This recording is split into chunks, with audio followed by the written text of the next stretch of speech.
Hey, Bismillahirrahmanirrahim. Assalamualaikum warahmatullahi wabarakatuh. And a very good morning, everyone. Salam ilmu, keikhlasan, kecemerlangan yang berusaha Dr. Mas Jamilah binti Masnan, Deputy Dean of Research and Postgraduate, Faculty of Applied and Human Sciences, UniMAP. Respected speakers, Dr. Nurli Khamis, University Technical Malaysia Melaka, Dr. Suhaida Omar, University Malaysia Kelantan, and also Dr. Nukhairi Ahmad, UniKL Malaysia France Institute, fellow lecturers, students, last but not least, ladies and gentlemen. Let us begin our event for today with Umul Kitab Al-Fatiha.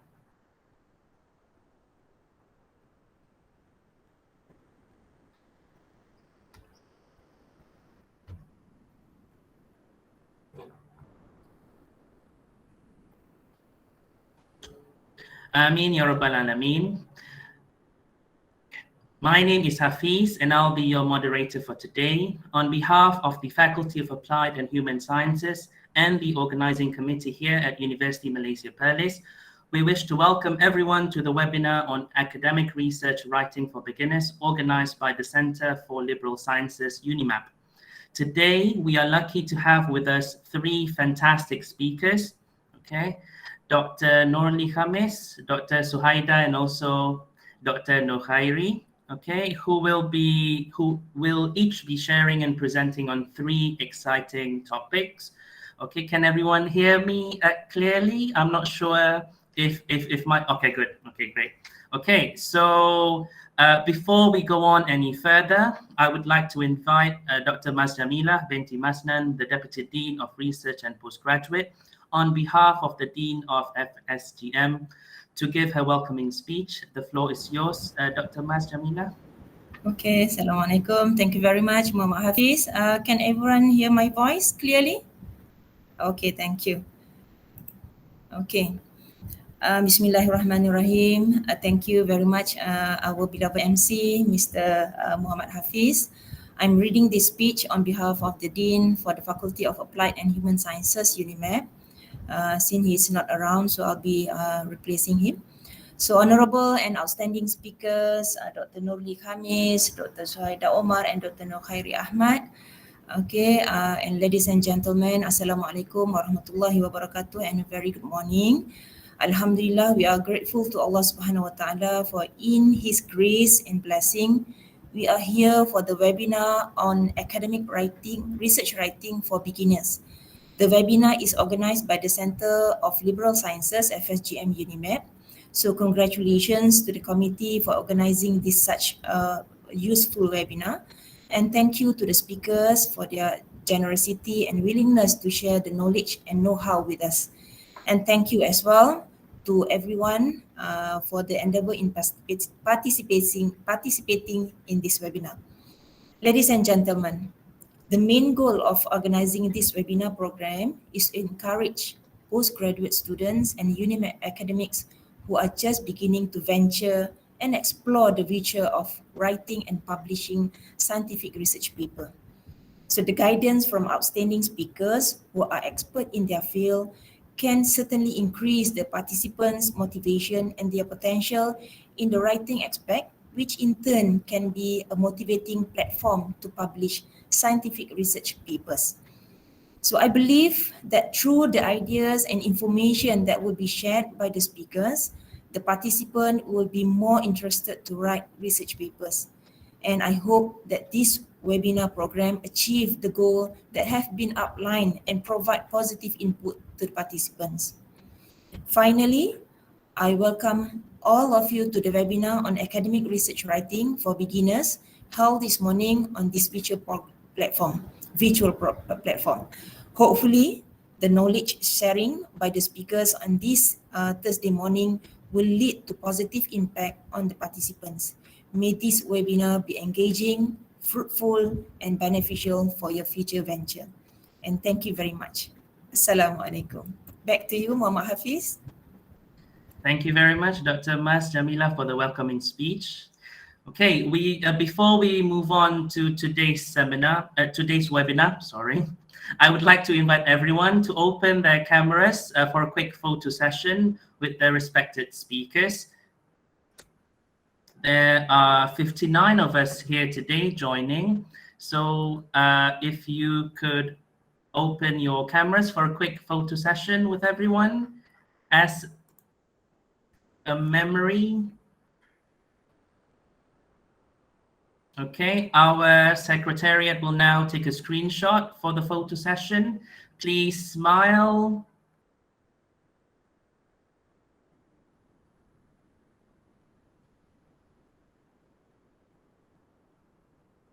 Okay, we'll take one more screenshot if that's okay. Okay, thank you very much everyone for the cooperation. Okay, so I will briefly mention the flow for today's webinar. Okay, firstly, we will begin with the three talks presented by the three speakers. Okay, the order of the talk is going to be, we'll first start with Dr. Nurli Khamis, and then we'll move on to Dr. Suhaida Umar, and last but not least, Dr. Nukhairi Ahmad. Okay, please remain muted throughout the whole presentation to avoid any disruption or interruption. Okay, unless the speakers would like for us to talk, then we can unmute ourselves. After all the three talks are done, we will continue with the Q&A session to answer any questions. So please save your questions till the end of the presentation, or you can type them in the chat box and I will take note of them and ask the speakers later. Okay, so now without further ado, I would like to welcome the first speaker for today. So for the first speaker, we have Dr. Nurli Khamis. Dr. Nurli binti Khamis is a senior lecturer at University Technical Malaysia Malacca, or UTEM. Her academic achievements include a Bachelor of Education in TESOL, Masters of Education in TESOL, and a PhD in English Studies. Her research interests are corpus linguistics, English for Specific Purposes, ESP, and Educational Technology.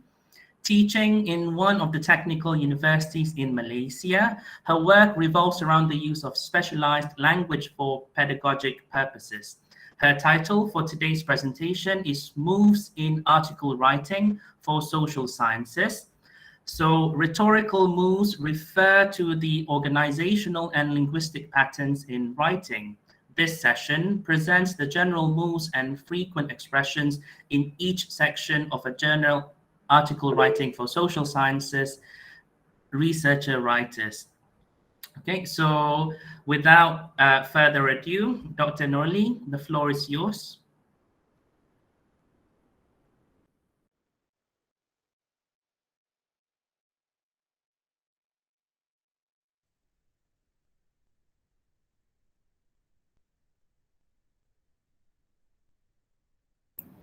Dr. Nurli, Dr. Nurli, can you please unmute your mic? Yep.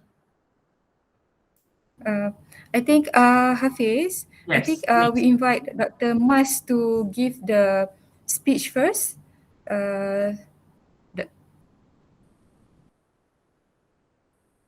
Yes, Dr. Ina. I think Dr. Mas has to deliver the speech first from the dean, right?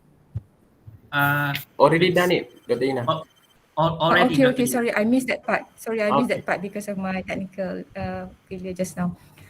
Okay, Dr. Nurli, is the mic okay on your side? Okay. Can you see my screen? Okay, Yes. Yes. You can see your screen, your presentation. Thank you.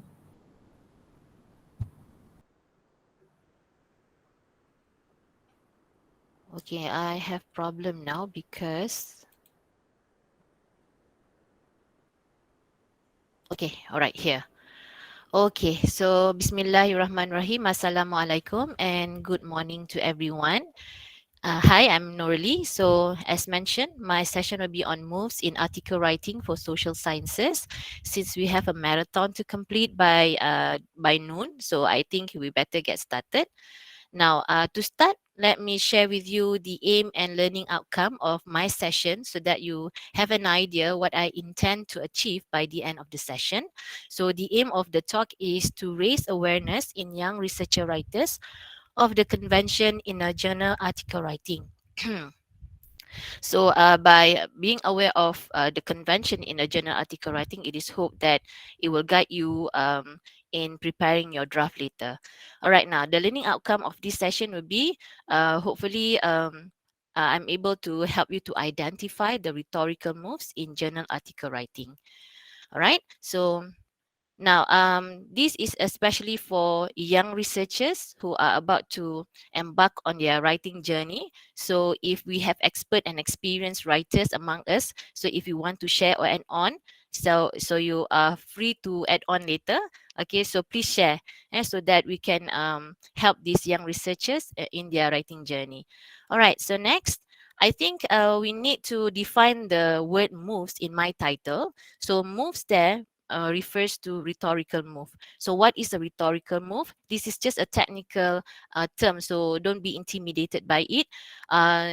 Technically, it means semantic and functional unit of text that have specific purposes, and they are associated with the writer's purpose. So it means that there are parts in the text which carries certain function, certain meaning, and they reflects the writer's purpose. So when people read your article, they will try to take a look at hints in the text that help them to interpret a writer's purpose, meaning the your intention throughout the paper. All right, so this is what you want to do, to give hints to your reader on your intended meaning, so that your reader will be able to interpret your intention, and therefore reading and writing is effective. All right, so now rhetorical moves in the text are realized by one clause, one or more sentences, a paragraph or longer. And depending on your intention, sometimes you have to add in more ideas. So the text can be longer, and it can be in just one sentence. All right, so for the purpose of this presentation, we can take rhetorical move as the structural pattern, language use, and organization of the elements in each section in research articles. All right, okay, next. Now, why are rhetorical moves important? As I mentioned earlier, it provides guidelines to assist writers to prepare their articles. It is something like an outline. All right, so if you have an outline, so it's easier for you to just fill in the info, the input. So then your presentation is more structured, and people are able to understand you clearly. All right, now it is also because interpretation is tricky. Whatever you write may be differently interpreted by your reader.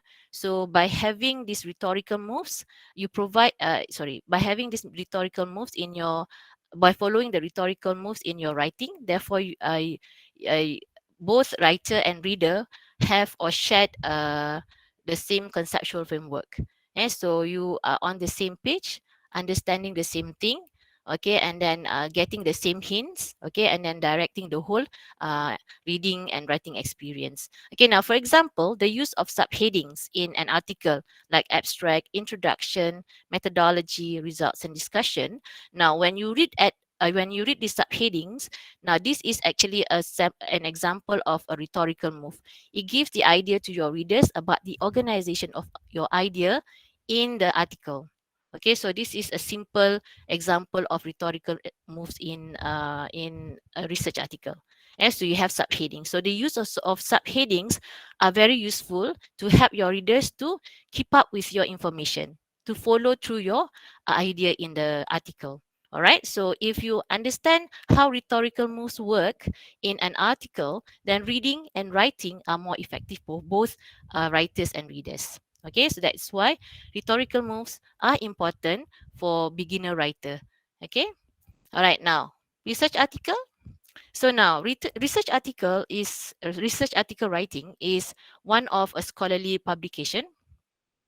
All right, and then this suggests that there is a standard organization, standard textual patterns, and standard language use.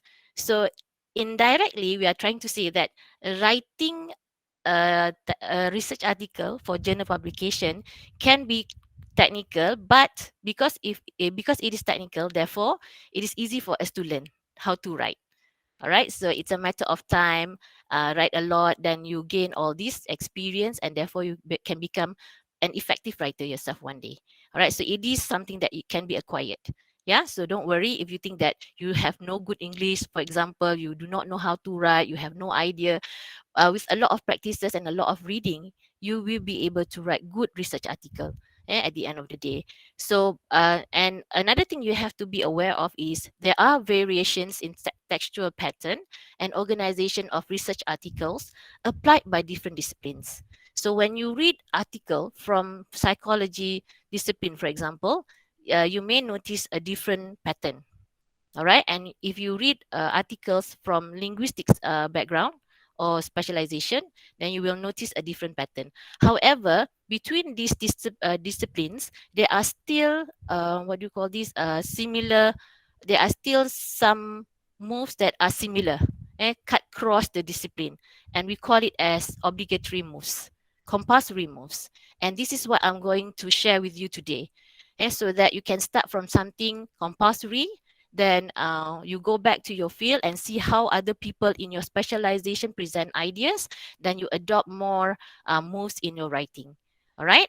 Okay, so researchers who wish to succeed through international journal publications need to acquire awareness of differences in text structures. So if you yourself are well versed about rhetorical moves in your writing, therefore when you read other people's article, you'll be able to extract different moves yourself. And if you find that these moves are good for you to adopt, then you can actually adopt and try in your own writing. All right, so that is actually the purpose of this talk today, to raise the awareness, and not only for yourself but also for your future endeavor as writer, and so that your reader will be guided uh, effectively throughout your paper. All right, next. Now, this is the general structure of a research article. I believe most of you are quite familiar with this one: abstract, introduction, method, results, and discussion. Now, normally the problem arises when you start to write. Okay, so let's take a look at what are the things or ideas that you need to include in each section, so that this will guide you in what you call filling up the gap in each section. All right. Now, when I present, I will be having excerpts taken from sample articles, and I'm taking excerpts from these two articles, and mainly it comes from the second one, Kanoxilapatam. All right, because she has a very good structure of rhetorical moves in her paper. All right, so I'm sharing these two articles with the organizer committee. So maybe later the organizer can share this with the participants. All right, now this session, even though I have up to 50 slides, but I believe this should be an easy one, because generally the format of my presentation involves general moves in each section of an article. So when you go through with me later, I'll go through with you later the general moves in each section. Then I will extract information from sample articles, some samples from the articles. And then what you have to do is take a look at the excerpts and then try to take a look at the highlighted words and phrases.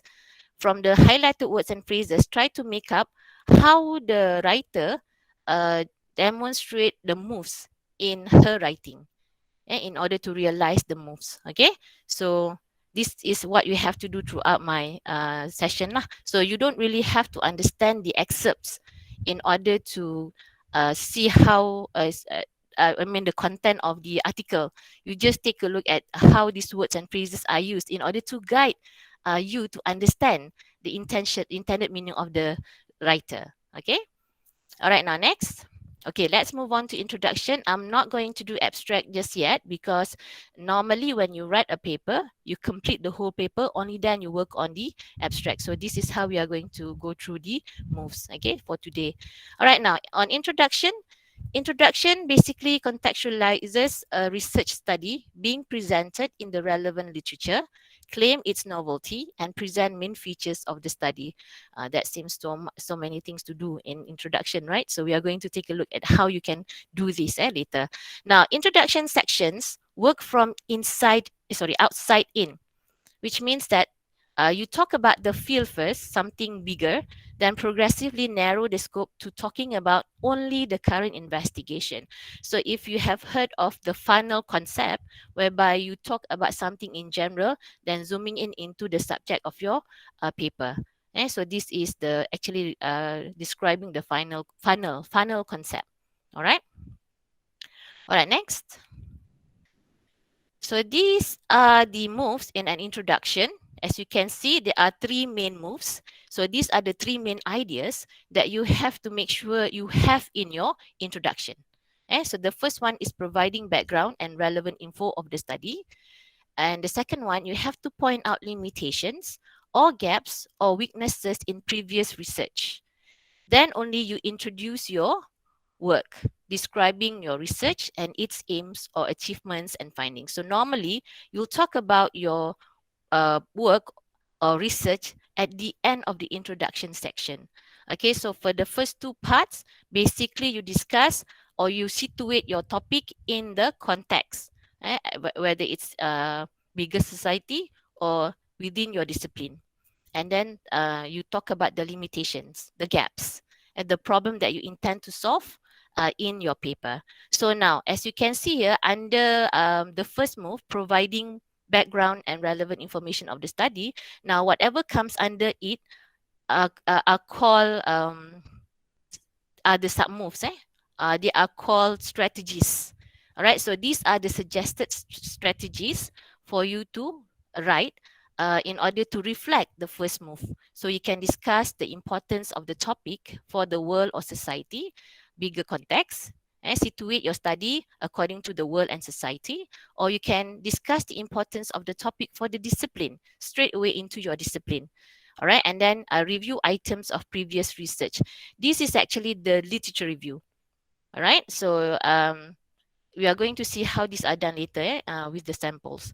All right, so you can either write on all three strategies in order to realize move one, but you can also choose two or one, whichever is convenient or proper in your writing. So these are just suggestions. Okay, and then for pointing out limitation, gaps, or weaknesses, as you can see, there are several suggestions. Okay, in order for you to point out the limitation, it's either you oppose viewpoint or pinpoint weaknesses in previous research, and then you indicate gap or you raise questions. We are going to see how these are done. So all these are just to realize the second move.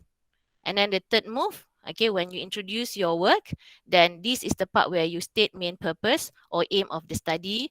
Sometimes you put in the hypotheses, research questions. All right, so this is the part. And then you indicate the research article structure. Sometimes you may notice that some of the articles do not have this. So again, you can choose all in order to write on to realize the move, or you can choose whichever relevant and can make your writing effective. Okay, and lastly, announce principles finding. Okay, so now let's take a look at the example. As I said, this extract is taken from the sample articles. Now, providing background and relevant information of the study, discuss importance of the topic for the world. Now, take a look at the highlighted words and phrases. As I said, if your intention is to situate the topic in the eyes of the world and the society, bigger society, then your word should reflect that. For example, in this case, has acquired the status of an international language, have become one of the main channels worldwide. All right, so you are highlighting the significance of your topic actually in a bigger context.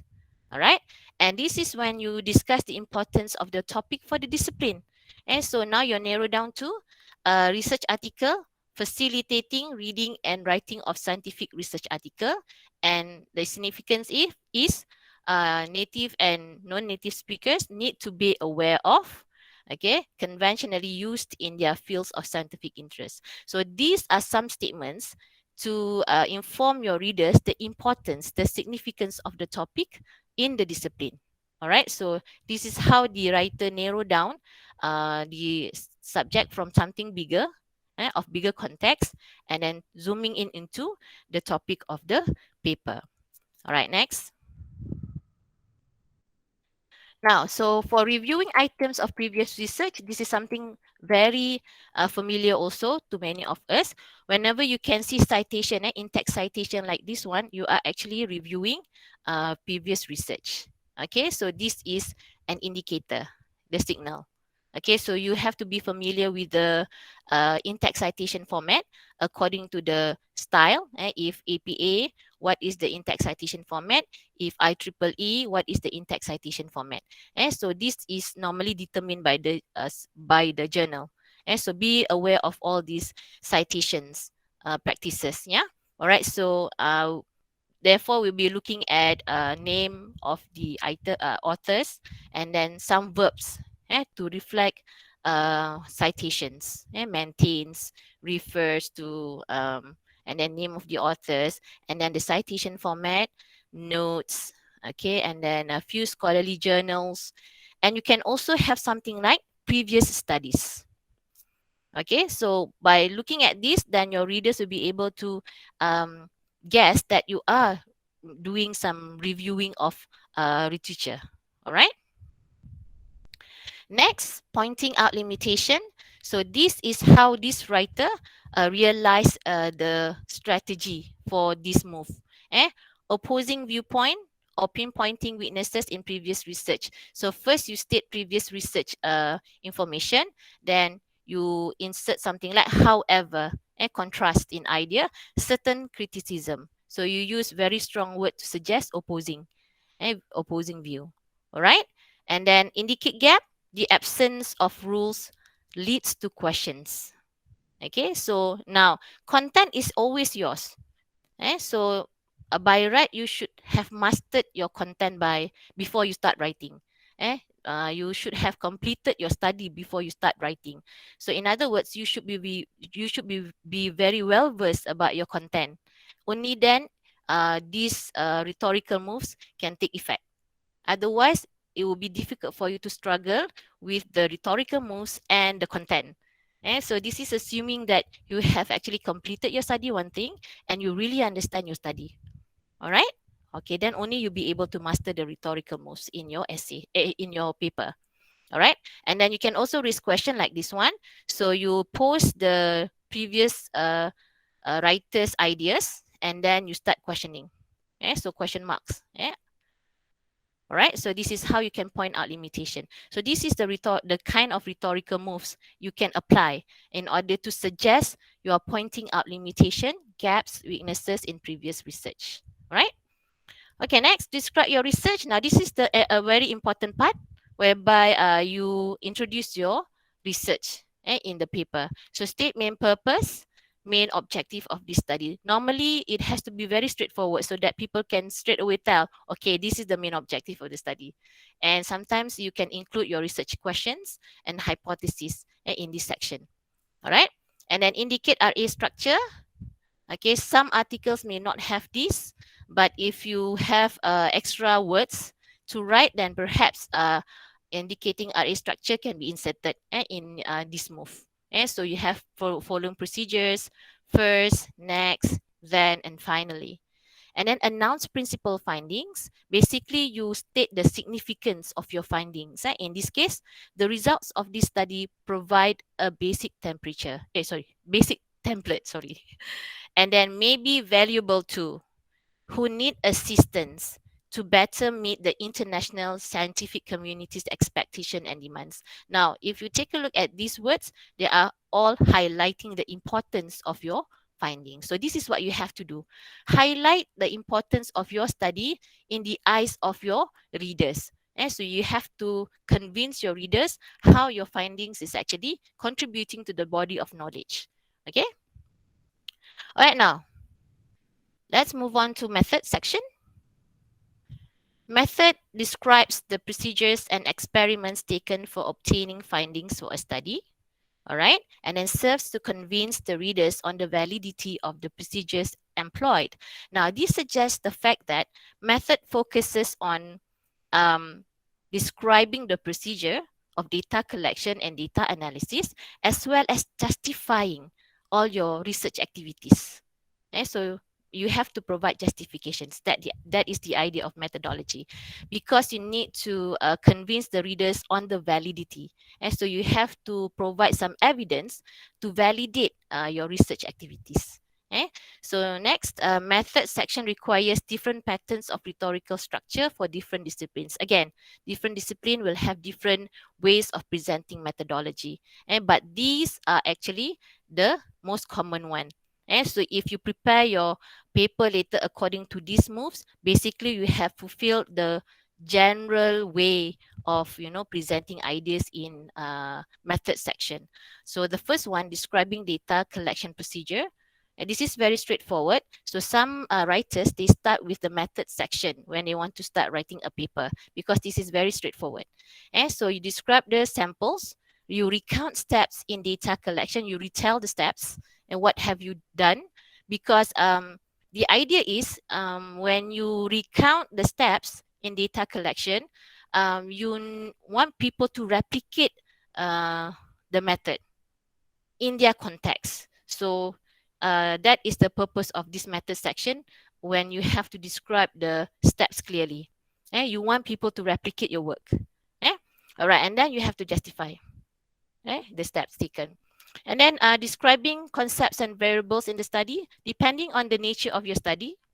So you have variables, and that's why, as I said, you have to be very well versed about your study before you start writing.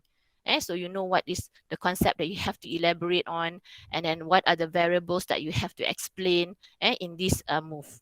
So present overview of design, explain methods of measuring variables, and then justify the method. As you can see, at the end of each move, you have to justify.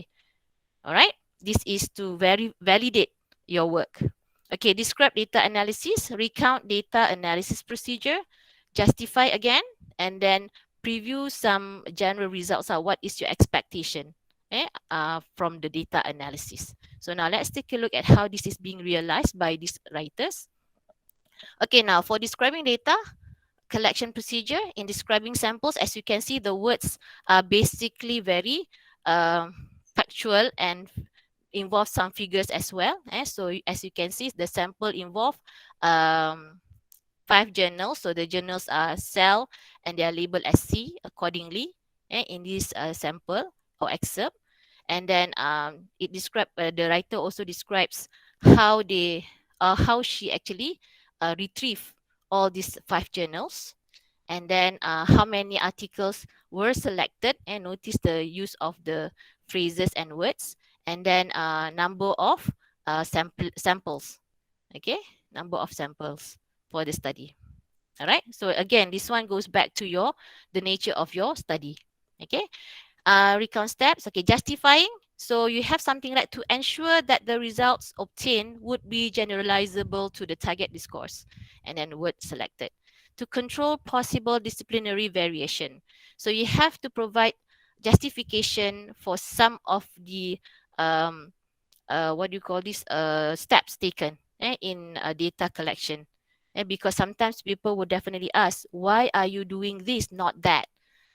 So you have to somehow go inside the mind of your readers and try to think of the possible question they might ask about the steps for data collection. So then you have to justify whatever decision you have made pertaining to data collection.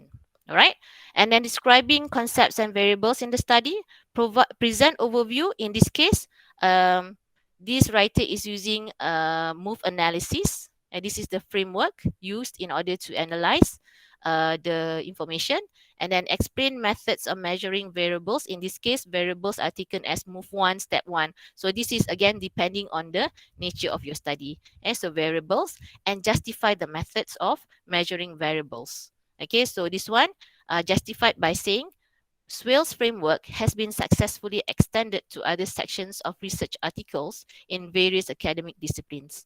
Okay, this is to justify why are you adopting this analysis for your study, because it has been done and verified in other studies as well. So this analysis or this type of analysis is considered as stable.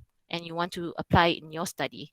All right. So, and then again, as you can see, the citation to support or to justify your claim. All right.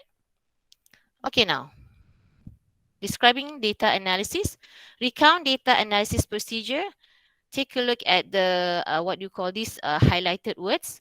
Following Swale's analytical framework of movement analysis, identified based on, was selected to elucidate, shown in example. And then you have the word then, were recorded to determine, okay, and then were identified, finally was proposed. So you are actually retelling the data analysis procedure.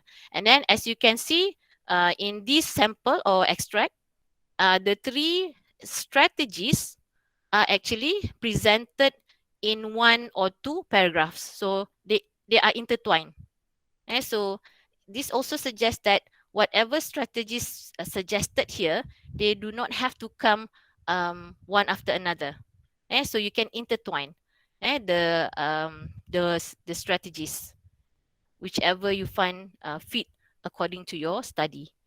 As long as it can help the readers to understand the description of your data analysis. All right, so justify data analysis. This one, you have the swales, okay, just now. Okay, and then were recorded to determine. So this one, data analysis, and justify data analysis, and then preview result. You can take a look at this one. Specifically, to be recognized as a conventional move, a move must occur in 60% of the appropriate sections in the corpus. Now, this is to preview or to give idea what is the expected findings. So if the finding is occur in 60% of the appropriate section in the corpus, therefore that finding is considered significant. You are just telling your reader about that. So how you are going to select significant findings to be further discussed. All right. Okay, next, results. Now, for result section, okay, the results and subsequent sections, which means the results, discussion, and conclusion, are crucial and essentially related stages of RAs. So they are very much related.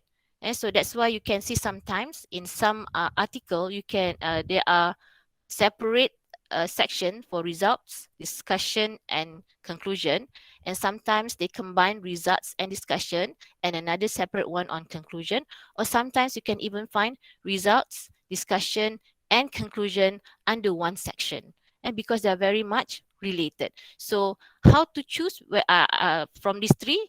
Depending on the nature of your study. If you think that it is important for you to combine results and discussion, then you combine them into one section. If you think that it is best for you to combine result, discussion, and conclusion under one section, then you can do so. Unless it is being stipulated by the journal. They want you to have a separate section for conclusion, for example. All right. So whatever it is, these general moves that I'm going to show to you covers all that. So results, discussion, and conclusion. That's why they are very much related.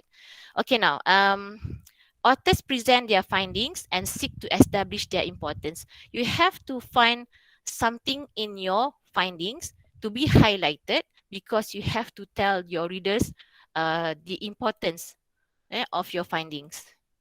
So you have to convince your reader at this stage the importance of your findings.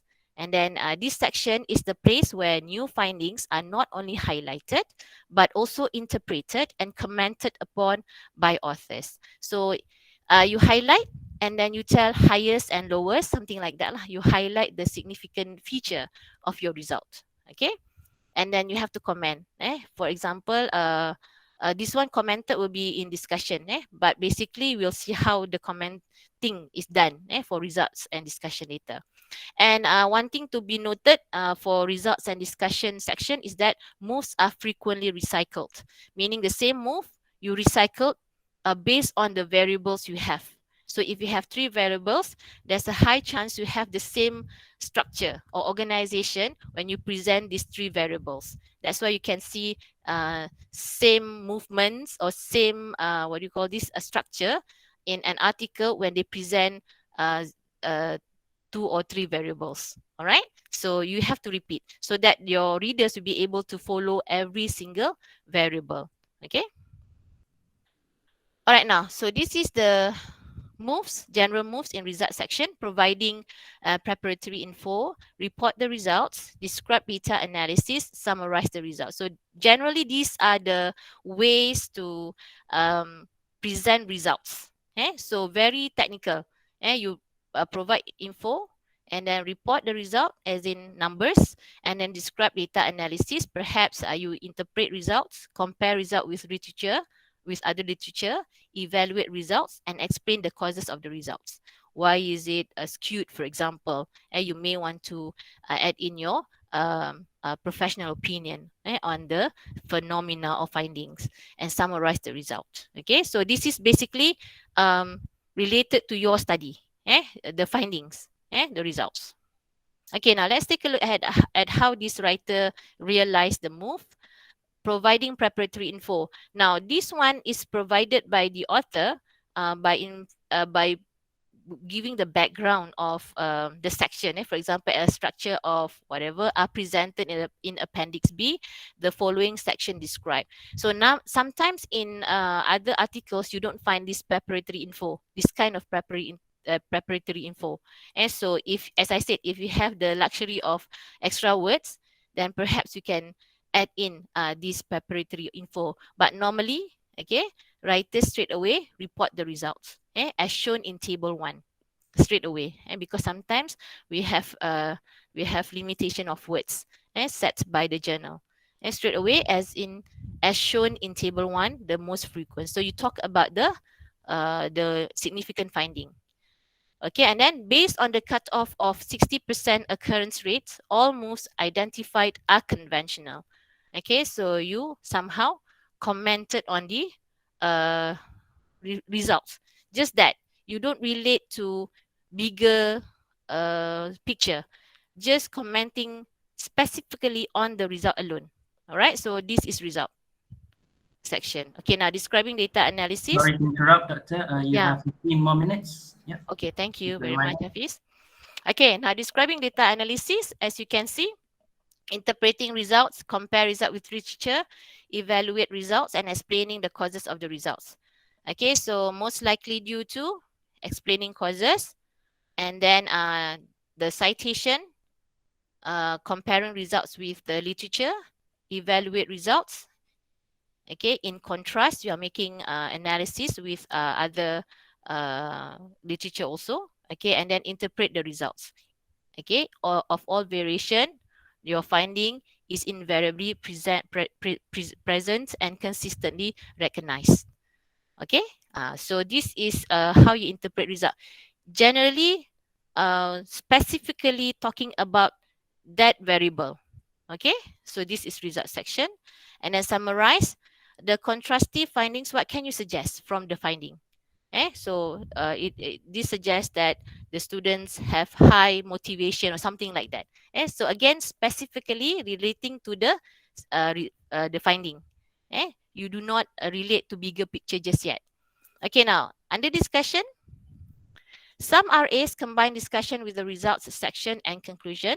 Results section deals with descriptive facts and figures actually, and discussion section with interpretive points. So more subjective. So you are relating your finding and putting it into a bigger picture. It could be a situation. It could be the perspective of the world. All right. And the foundation to write the discussion section is by inserting the results based on the research questions. Now, in order to guide you to prepare the discussion section, go back to your research questions, the aim of the study in the paper. Then, as much as possible, remind yourself to answer that research question set. All right. Okay, now, according to research, this section is the most complex one because it involves various number of moves. Okay, so different specialization, they will have different moves to present discussion. Different journal, they will have different move, and different authors also of the same topic, they will have different move. And so this is the most complex section actually. So why is it so complex? Because it really depends on how you perceive your data and how you want to present it to the world, to your reader. So you have to do your very best in this section in order to highlight the significance of your findings and put it into context. All right. Okay, now these are the most common moves in a discussion. Notice that the first three are similar to the result section. Provide background info. So you can take the first three as replicating results. And then 4 and 5, comment on the results, summarize the study. This is on the discussion part. And then 6 and 7 is basically for conclusion section. And so if you follow all these moves, basically you can cover all the 3 sections in your article writing. Okay, so let's take a look at, I'm not going to cover or dwell much on number 1, 2, and 3 because it's quite the same. All right, so but just by looking at the highlighted words and phrases. Now, for number 1, provide background information. This is when you try to tie back to the research question. The purpose of the present study was to, sort of reminding your readers what is the purpose, and therefore you're going to discuss the findings based on the purpose. All right, now summarizing, commenting. Okay, so this is the part where you discuss. This move thus shows that, so what is your general conclusion from the findings? And so from all the results, what can you say? All right, and try to situate it in the context of specialization as well as a world's perspective. And then you summarize the study. Okay, take a look at the words and phrases used. Plays a vital role. This also raises a question about, it will be intriguing and insightful to examine. The words are very subjective as compared to when you discussed the result earlier. You are referring to specific findings. Okay, now summarize the study. Again, as you can see, you are making some kind of a conclusion and summing up your findings and highlighting what your findings reveal. Okay, some have more stable position while others are less stable, something like that. Okay, all right, now discussion. You evaluate the study. Now this is the beginning of your conclusion section. Indicate limitation, indicate significance, evaluate methodology. So indicate limitation. Okay, so this is an example. Given the representation of the corpus, you are stating the limitation. All right, and then indicate significance. The knowledge gained from this study contributes to an understanding of, gives an in-depth perspective, contributes to facilitating. Again, highlighting significance of your study. Now, evaluating method. If you find that your methodology is the highlight of your study too, then you can actually evaluate your method. The study expand the application of move analysis. You are trying to highlight the significance of the methodology used in your study. And so you are suggesting that if you want to do the same research, try to apply this move analysis. So thus adding to the ever-evolving knowledge of how. And so you can use this methodology in your next research, something like that. If not, then you can drop this. Okay, next discussion. Making suggestion for future research and then draw implication. Now these two, as much as possible, you have to have them in your conclusion part. So these are signaled by, therefore, future research should compare with this suggestion. We may obtain explicit evidence on. Okay, so these are the signal words and phrases to be used. The rest are actually depending on your findings. Okay, make deduction from the research. Okay.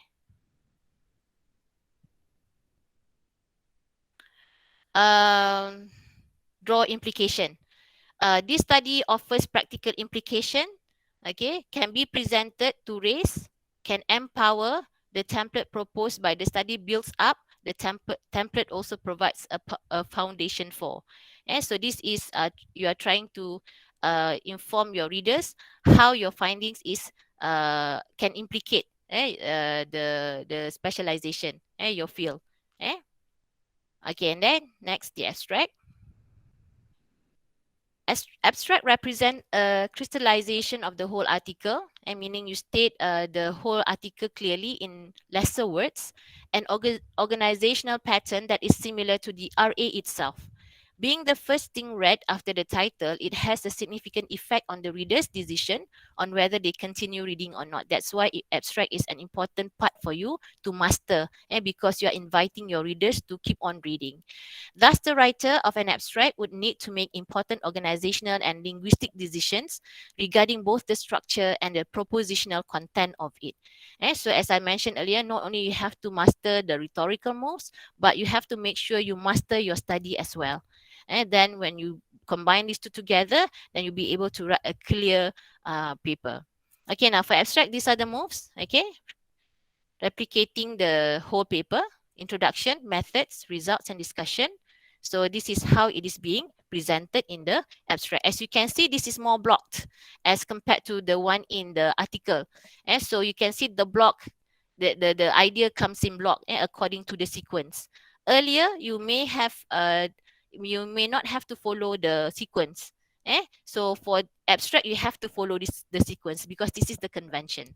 All right, so the first part, you have to talk about introduction, followed by method, results, and discussion. Take a look at the highlighted words to reflect all these moves. This paper reports on first, then, finally, based on the findings of the analysis, okay, whatever is proposed, and then the discussion. The study captures a basic yet complete and representative template. All right. Okay, so this is how the abstract should be presented. If you are clear here, then high chance if your finding is interesting. Sometimes they just want to read because your abstract is easy to read, then somehow it invites readers to move on reading. And sometimes because it's simple and understandable. So then you are actually inviting readers to keep on reading. If it's too complex and there are so many questions, sometimes it hampers your readers to keep on reading. All right, so make sure you are friendly, inviting, you are very friendly here, okay, and then it tells your reader what is the content of your paper in a friendly manner. So come and read, something like that. Okay, now to sum up the general moves in an article. So as you can see here, for abstract, the moves should be according to this sequence. For the rest of the moves in the sections, you may actually rearrange accordingly, whichever suits the best presentation of your idea. Okay, but make sure as much as possible, you try to have all these ideas in all the sections as suggested. So then you are actually following the convention of a research article paper for journal publication. Then the rest of the moves, you may want to read up more articles of the same topic and see how the writers present their ideas, and perhaps you learn more moves. Okay, and then suggested materials for more moves and language use is the academic phrase bank, navigable PDF. So I'm going to show this academic phrase bank soft copy later. All right. Some consideration when you prepare your paper and try to apply all the moves are the journal requirements. Okay, and then number of words, the section indicated by the journal, referencing style, and the article format. These may affect the way you arrange the moves in the section. All right, and then another thing is to read other articles of the same discipline or topic, and so you observe and try to see extra moves that can make your explanation interesting, clearer to your readers, and you adopt and adapt in your writing. Okay, because one's rhetorical pattern can be shaped by learning from other people's rhetorical patterns. You just have to keep on learning. Okay, so once you have gotten your own moves, then writing after that will be smooth. You know what to look for in order to prepare a paper. Okay, so this is a brutal list, which means that not every move can be traced in every article. Okay, they may not be there, or they may be there implicitly. Okay, or they are more. So you have to make sure that whatever I've discussed today are included in your paper writing, because I really hope that I have covered the compulsory moves in an article writing. And so hopefully that will help you to work from for your paper. However, published articles will show a few most obligatory moves in research writing, such as indicating gap and purpose of the study. So sometimes the journal will indicate what they want you to have or write in your paper. And sometimes by going through samples of articles from the journal, you'll be able to pick up the most compulsory moves in the articles from the journal. So you have to apply in your writing. Okay, so these are some of the considerations that you have to bear in mind when you start preparing your paper to be submitted to a journal. The first part is when you prepare the paper, you try to follow all the suggested moves.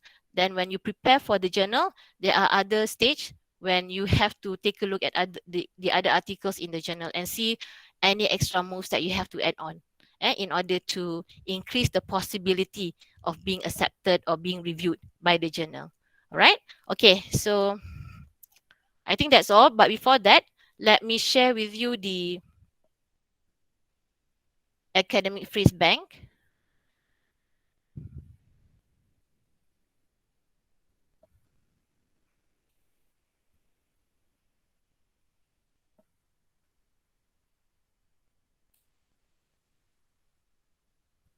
Okay, so this is the academic phrase bank version 2018. Okay, so this is published by University of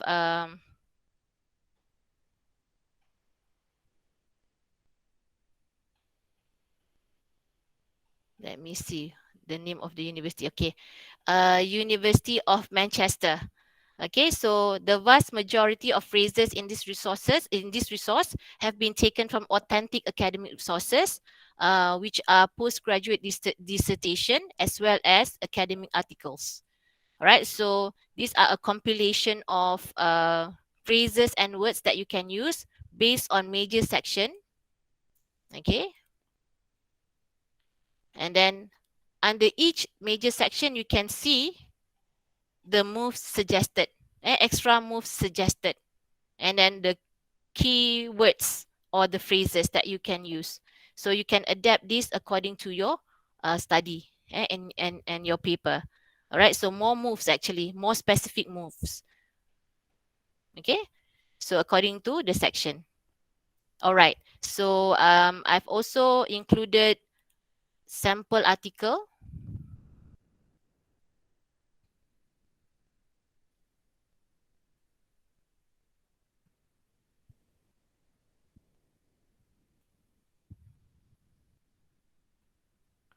This one I've shared with the organizer, the sample article, and I've highlighted parts of the article which I have taken excerpts from. Okay. And if you study the article based on the moves, then you'll be able to identify all these moves throughout the article. And you can do the analysis on your own by referring to the moves and then try to see how writers present or realize the moves in their paper and what are the words used and how are the strategy used by the writer. Okay, so I think that's all. Hafiz, I'll pass the screen over to you. Thank you very much. Okay, thank you very much, Dr. Norley, for the fascinating talk. Okay, I think before this, some of us might be daunted by the fact that, okay, when we have a look at a research article, we are not familiar with the structure, so we try to avoid reading it because we might think that it's a very hard article to read. But then now that I think once we have seen how rhetorical move, how move analysis is structurally dividing the article to read and also to write more effectively, as Dr. Norley has mentioned, I think we can now easily understand, and hopefully it will help us in writing for future articles, of course. I think during your presentation, Dr. Norley, what kept running in my mind is how you were dissecting one research article based on the abstract, introduction, method, results, discussion, based on all the moves like Meredith in Grey's Anatomy. I don't know if you guys watched that series. It's like the doctor. So we can actually just imagine a research article, even though it's on a piece of paper, okay? It is talking to us. It's like a patient waiting for us to dissect one by one, word by word, chapter by chapter, okay? So thank you very much, Dr. Norley. Okay, next I would like to welcome the second speaker for today. The second speaker for today will be Dr. Suhaida Omar. Okay, hello, Doctor. Okay, Dr. Suhaida Omar is a senior lecturer at the Faculty of Language Studies and Human Development, University Malaysia, Kelantan. Her research interests include reading in English as a second language, sociolinguistics, English language teaching, and content and language integrated learning. She has more than 20 years of teaching experience at secondary education, matriculation, undergraduates, and postgraduate levels. She is appointed as a member of the English Language Education Roadmap Implementation, Monitoring of Public Universities Committee, and the Malaysian English Assessment MEA Committee by the Ministry of Education Malaysia. Her title of presentation today is Publication Opportunities for Postgraduate Students, the Do's and Don'ts. A short synopsis of her talk is research isn't research until it's written down, which is true. Research is the core of the postgraduate study, particularly if it is a full research program, whether at master or doctorate level. What comes next is writing it down as dissertation or thesis, which could be stressful. However, as an academic, the journey continues because the students are expected to publish their work in academic journals, and this could be more challenging as you will share your writing with the world. So let's start with how we can go through this together. This session focuses on the ways to start publishing your work, as well as what to do and what not to do when writing for publication. So Dr. Suhaida, the floor is yours. Thank you, Mr. Moderator and Encik Hafiz. And also thank you to the whole team at the Center for Liberal Sciences, UniMAP, for organizing this webinar. I hope that my voice is clear. Okay, good. So let me start with sharing my slide.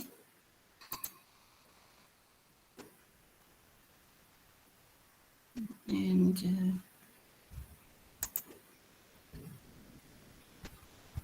okay. So I hope it's available now. Right. So the topic for my talk today is publication opportunities for postgraduate students. Currently, I'm with the English Language Unit at the Department of General Studies, Faculty of Language Studies and Human Development at UMK. So when we talk about publications, you can see all the related words. Okay, some words are familiar, some may be quite new.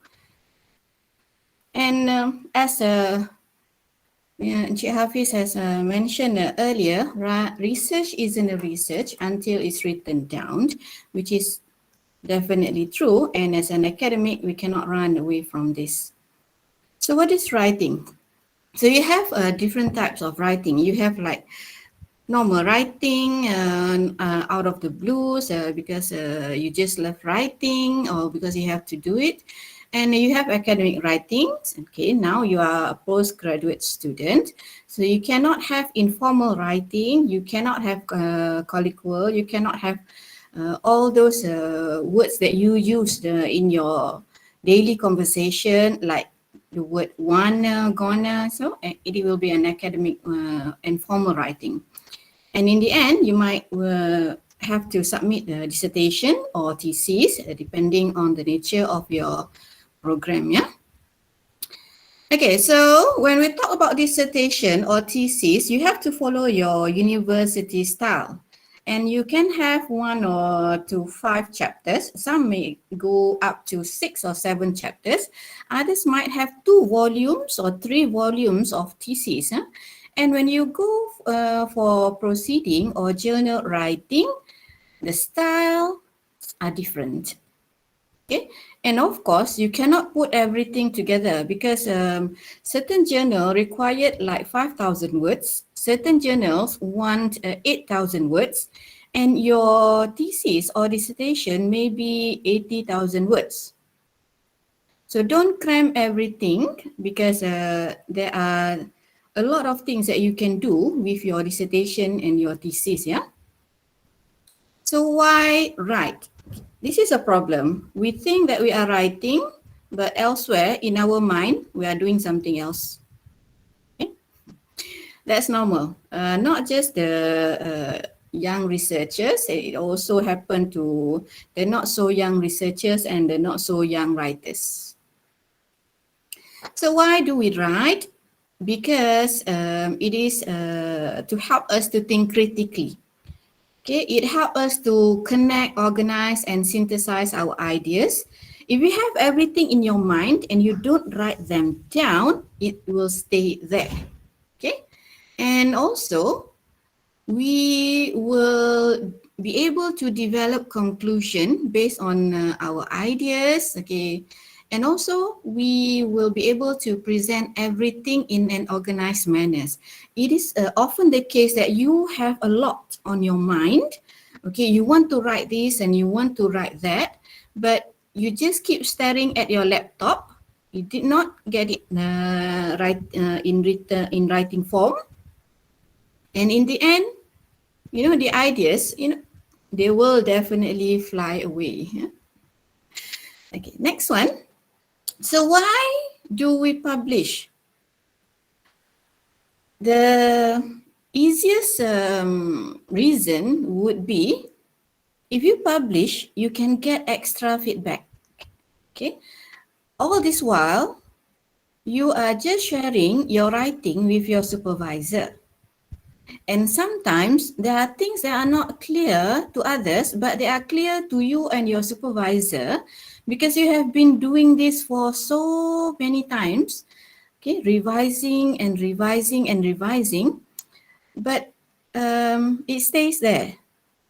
So when you publish, you get strangers or outsiders to read your work. And what is clear to you and your supervisor might not be clear to them. So it's good that you get extra feedback. And also, this is to disseminate or to share knowledge. Okay, your research might be new or it might be an upgrade of whatever that we have around. So it's good to share knowledge. Okay, and also the last one would be, this is to establish expertise, you as an expert in your area or your field. And this is for long-term investment. People will know you based on what you have written and what you have published. Okay. So how about the audience? Okay, the audience is now wider, not just you and your supervisor. There might be colleagues who read your writing as well as the rest of the world. Okay. So where do we start? Let's start it small at faculty level. Okay. I would not advise that you start publishing at, I don't know, maybe for Q1 paper if you haven't published anything yet, okay? Because some people might not take rejection nicely. Okay, so let's start at faculty level. Because at faculty level, usually they would organize a seminar, okay, postgraduate seminar or colloquium, and also maybe some small scale conferences if you don't feel confident yet. So after that, you go to a larger one. And also, please don't leave your supervisor behind. Make sure you ask for your supervisor's advice on where to publish, okay? And because there are some traps along the way, I'll talk about this later. Okay. So now, how about planning your draft? I'm not going to discuss the introduction section and the literature review section or the methodology sections, because those have been covered nicely and in detail by Dr. Nolly just now. I'm going to go straight away with how are you going to plan your draft. Okay. You can start with your research questions. Like I said, you have a lot in your dissertation and your thesis. You may have 4 to 5 or 6 research questions, but for one journal article, please don't list all 6. Choose 1 or 2 for one journal and leave the other research questions for other journals. Okay? And you can also publish the data of your pilot study. Next, you may have preliminary findings. Okay, some people have pilot study, some people have pre-pilot study, some people have pre-pilot study. Okay, and there are many reasons why people have pre-pilot studies, and those are the things that you can discuss with your supervisor if you need to do pre-pilot study and after that pilot study. Because the term pilot study can be misleading. If you have a lot of if you have a lot of instruments, you may want to pilot different instruments, and that can also help you to write a draft for one journal. Okay. Final results. Okay, be selective as well. If you have 5 research questions and you have 5 findings and 5 discussions, so don't use all in one journal. Okay, you may want to talk about your quantitative data as well as maybe your research focus on qualitative data. You may want to be selective in terms of your respondents. Okay, for example, your research may have many groups of respondents, so don't put all 5 groups of respondents in one journal. Maybe 1 or 2 and save the rest for other journals. Okay, because you have to remember that you are not going to synthesize everything in your thesis in one journal. As well as methodology. If you have different methods of doing your research, then don't put all in one journal. Okay. So now, some journals, they have similar things that they want from you. And you need to look at the aim and the scope of the journal. The structures, okay, like what Dr. Nolly has mentioned earlier, the moves may be similar, but some journals may have their own requirement, okay? But of course, abstract must be there, introduction must be there, okay? All the important elements must be there. Yes, the contents, and ethics is one important thing. In our context, this is something that we may overlook, okay, but not in journals. Okay? And also references. References, some may want APA, some may want MLA. So you have to make sure that the journal requires which types of reference style. Okay, for example, this is taken from Indonesian Journal of Applied Linguistics. They have highlighted the focus and the scope of the journal. And if you look here, it says that the journal welcomes contribution in such areas of current analysis in And they have listed from first, second, and foreign language teaching and learning until forensic linguistics.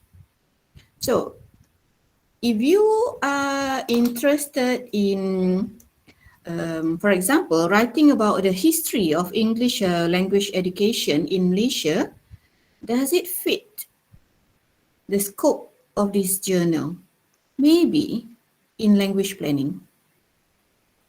Okay, so like I said, you need to discuss with your supervisor because sometimes you might miss certain things. And yeah, this is ethics, for example. They mention here there's ethical behavior for all parties, and what this journal asks you is to refer to the Elsevier recommendations. Okay? And another example of ethics, plagiarism check. Okay? So I'm not going to discuss this in detail because I think you should know that plagiarism is an academic crime. Yeah, be careful. How do you start publication? I would suggest that you refer to this elsevier.com website where they will help you to go through step by step in writing and submitting and publishing your manuscript.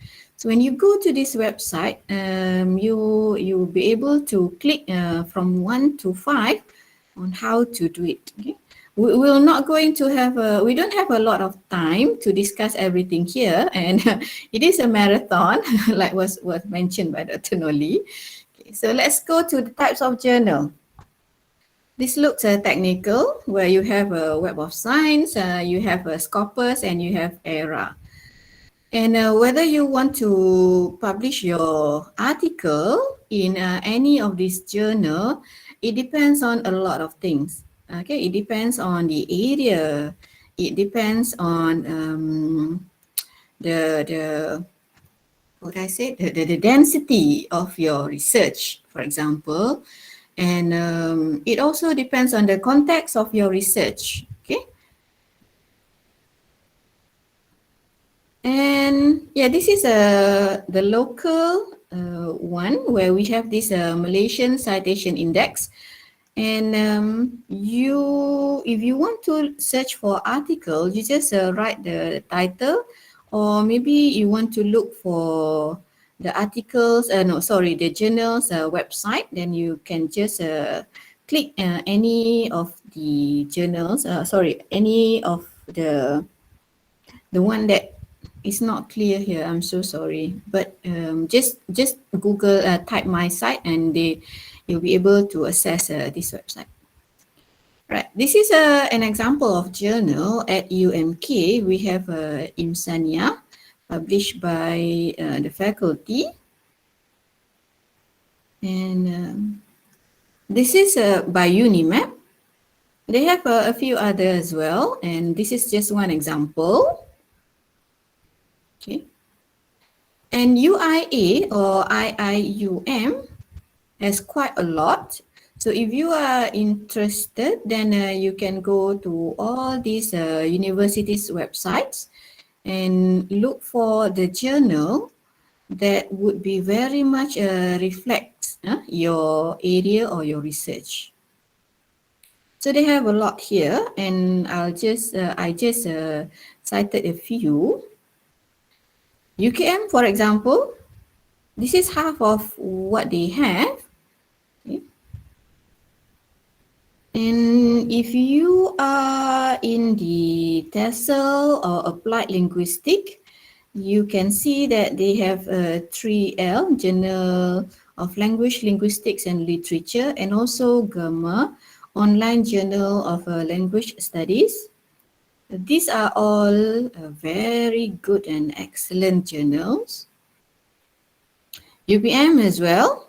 They even include the years of the Scopus coverage, and also the subject So you can see, you can browse quickly which one would be which one would be relevant to your research. They have a Patanika Journal of Social Sciences and Humanities for those who are in education, again, and applied linguistics. This is University Malaysia Pahang. Okay. Language education and applied linguistics, humanities, technology and civilization, for example. Okay. And Scopus, as an academic, for postgraduate students, some universities might require that you publish your research in a Scopus journal as a requirement for graduation. Yeah, and some universities, they don't go up to Scopus. Okay, and how do you look for relevant journal?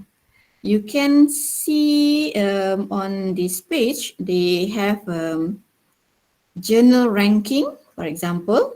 So this would be the data that you can download from the Scopus website, where they have thousands of journals, okay? And you, as you move to the left and to the right, you'll be able to see whether it is in social sciences, whether it is in pure science, whether it is in arts. Okay? And one thing that you need to remember is that this is not all active journals. Some of these Scopus journals has been suspended or taken out from the list. For don't look at the list and say, okay, I'm going to choose this journal. Be careful. Look at the E column. There are journals that are inactive. There are journals that have been taken out from the list. Okay, so be careful. And the next one, this is for Skimago. You can also look for journals that are relevant apart from the local universities that I have mentioned earlier. Okay, so if you want to go outside, you can see here there are journals from all around the world. Okay, and you can choose the categories in the subject areas and subject categories, the regions, for example. Okay. So these are all listed as Q1, and they have, yes, I thought someone want to ask something. Okay, and if you look here, this is the default page, where all subjects areas and all subject categories are listed. And if you choose, for example, my area is TESOL and applied linguistics, so I would choose social sciences and I would click linguistics and language. So these are all the list of journals that we can publish. We can choose to publish. Or if you think that Q1 is scary or intimidating, you might want to look at Q4. Okay, because we have the range from Q1 to Q4. Q1 would be the most exclusive. Of course, the number of rejected articles is higher, okay, but you will gain prestige when you publish in Q1 journals. And Q4 is not that bad. Q4 is okay, but I would suggest go for at least Q2 or Q3 if you are not confident enough. Why? Because sometimes a journal in Q4 or the quarter 4, okay, you have 1, 2, 3, 4. So journal in Q4 is the journal is sometimes at the border. So if they don't perform, they might be taken out from this Scopus list. So you don't want to work hard, revise and publish, and at the end of the day, by the time of the publication, the journal is not in Scopus list anymore. Sayang lah. Yeah, you can go for Q4, but I would advise go for Q2 and Q3 if you are not confident yet. Okay. And the ranking of the journal, whether they are in Q1, Q2, Q3, and Q4, is not permanent. Yeah. From the journal in Q1, they can be they can go down to Q2 or even Q3. The journal in Q3 can go up to Q2 and Q1. Okay, so they are not permanent. Right. And even though the journals are there, okay, in the list, like I said, please read carefully. And if you look here, English language teaching used to be in the list, not anymore, discontinued. So don't just, look at the title and, oh, wow, this sounds very relevant to my research. So let's publish in this journal. Be careful.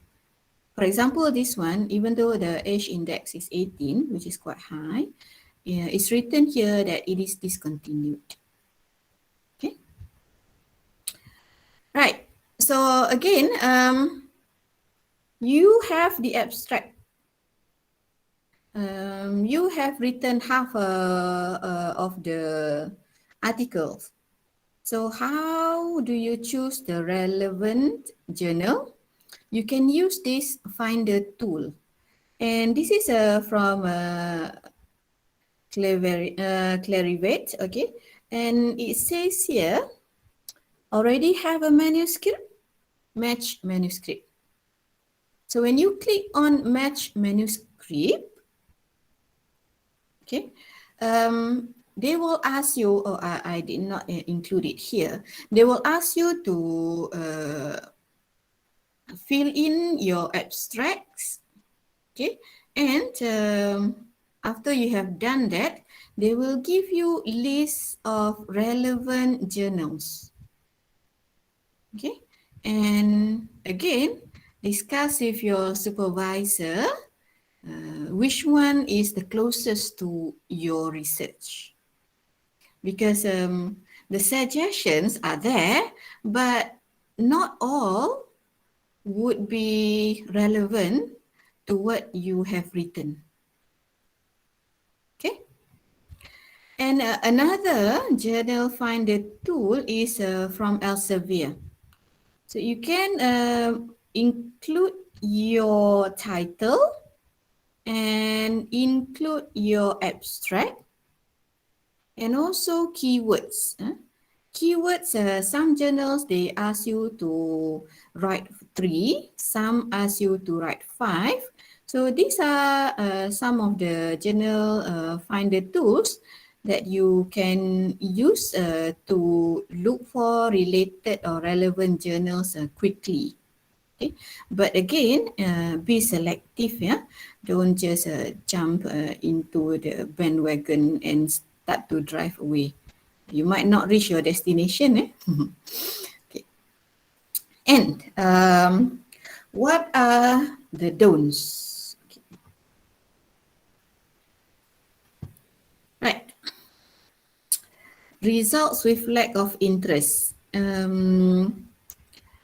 These can be related to outdated data.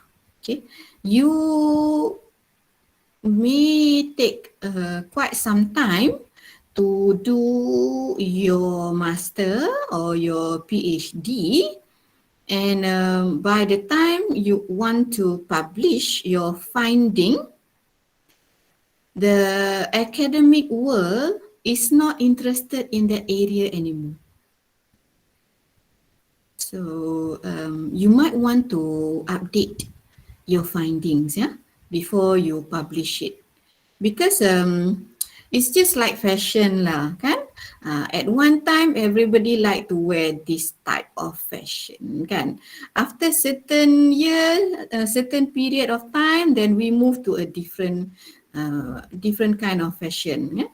Before this, everybody likes to watch a Spanish drama, and after that, we move to Japanese drama, and now everybody is crazy about Korean drama. So it's the same with the academic world as well. Okay, some areas may not have a lot of followers as before. Outdated work, okay, it happens. For example, I'll just share with you what happened to my friend when we did our master. She researched on this system saraan, okay, and by the time that she finished her research, we have a new system saraan. So everything seems useless and outdated. Okay, so which is why when you want to do your research, you have to sort of foresee whether will there be any dramatic changes, especially if you are writing research on policy. For example, previously we have this in education where we have the this EST, English for Science and Technology subject. Okay, and it is not in the curriculum anymore. So if you are doing research on language policy, for example, there are a lot of things that you need to consider, because everything related to the policy can be revised in 24 hours, and yeah, you might think that you have wasted some time on outdated data. Yeah, careful. Sorry to interrupt, Dr. Sahida, you have 15 more minutes left. Okay. Now, well, we have to speed up. Okay. Incorrect data. Okay. This would be related to methodology, and sometimes you write in your methodology that you are doing quasi-experimental, but the data does not reflect it. And conclusions not supported by data. I see a lot of this when I did the review of articles in journals. Sometimes the conclusions are general, they are sweeping statements. Okay, so it's not supposed to be sweeping statement, because it has to be supported by your finding. And also duplication. Some journals, they definitely reject duplication of work because they want something new. They want something novel. Okay. Right. And this is a no things to do when you want to publish. Predatory journals. When you talk about credible journals, okay, those in Q1 and Q2, Q3 and Q4, WS and things like that, you have a lot of hurdles along the way.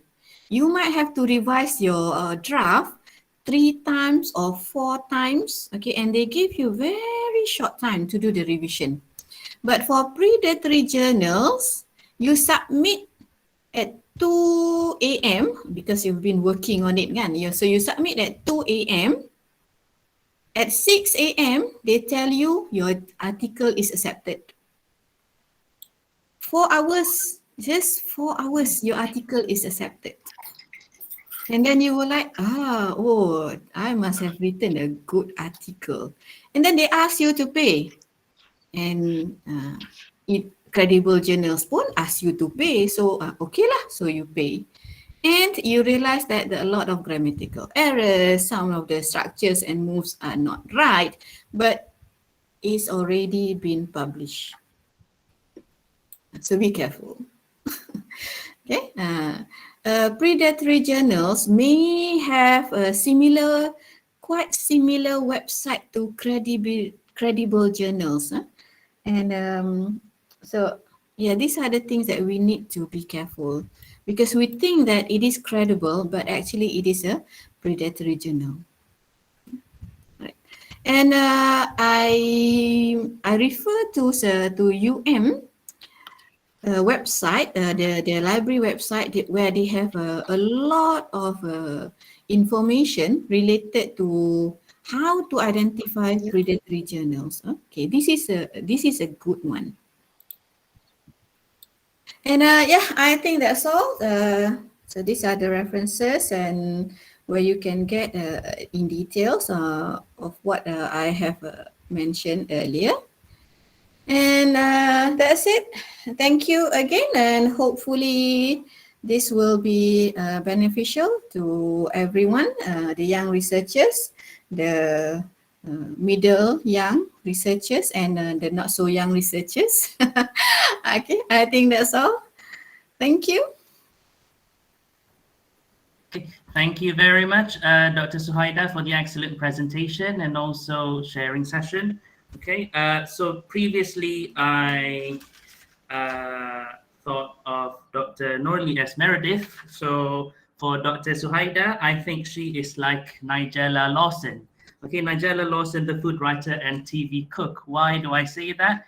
It's because of how relevant, okay, even though academic is about books and all that, your thesis is like you planting a grain, okay, and waiting for the grain to grow into wheat, and then you develop into a finished product, which is a flour, okay, or flour. Some of us pronounce it as flour.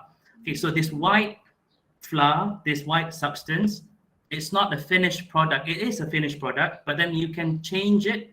You can change it into cakes, pancakes, cengkodo. So some of us like, I don't know, other stuff. So what I'm trying to say here is Dr. Suhaida is trying to invite us that don't just make cake. Don't just make it into one finished product. It's not finished. There are other products that you can create. You can actually sell if you, if we convert the thesis into a book. Okay, that could also generate revenue and all that.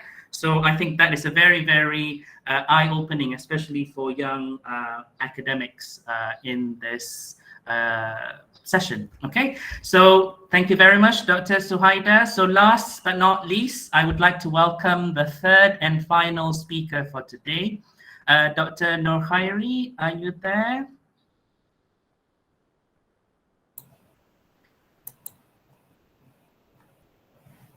Okay. Hello, doctor. Okay. Yes. Yes. Okay. So Dr. Nurhairi Ahmad is a senior lecturer for English and Humanities courses at University Kuala Lumpur, Malaysia, France Institute, or UniKL MFI.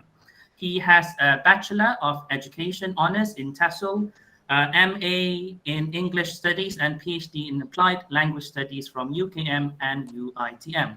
The areas of research that he pursues are ESP, language testing and evaluation, curriculum design, cross-cultural communication, and critical discourse analysis. Dr. Nurhairi's vast teaching experience pertaining to English spans over 24 years, where he started by teaching underprivileged students in rural Sarawak and Kedah. As a certified HRDF trainer, he has conducted numerous English language and communication training programs for government agencies and corporate sectors. From time to time, he is required to teach IELTS or TOEFL to preparatory and degree transfer students bound for Australia, New Zealand, the UK, the US, and also France. The title for today's presentation by Dr. Nurhairi is The Importance of Sociolinguistics Knowledge for English Language Researchers. Okay, so a synopsis for today's talk is, in any research endeavor, a language researcher will have to deal with essential aspects that direct or indirectly relate to sociolinguistics either as a key feature of the theoretical underpinnings or as key element which should prominently feature in their results reporting and discussion sections. In the fixation to prolifically churn out countless concise papers for journal publications, researchers sometimes overlook these essential elements of sociolinguistics, which can elevate the quality of the papers if they were properly accounted for. Sociolinguistics is the field that connects contextual realities and impacts of the interaction between language and society. Over the years, it has contributed useful insights into countless consequences of language use on societies via many theoretical perspectives undertaken by researchers. Such mutually constitutive feature means that society and language both have reciprocal impact, and this must not be understood in isolation. The interdisciplinary nature of sociolinguistics enables scrutiny of various social factors, which include language, educators, learners, and its effects in the form of linguistic variations. In this talk, Dr. Nurkhairi will revisit essential elements of sociolinguistics, highlight their significance, and illustrate how they could feature in a number of research works relating to language. Dr. Nurkhairi, the floor is yours. Thank you very much, Mr. Hafiz, as the MC and moderator for today. So now it's my turn to present. Please bear with me.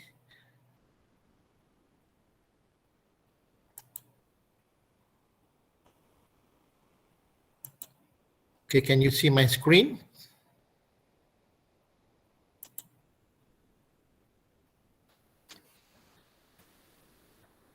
Not yet, Doctor. Yeah, is it? Not yet.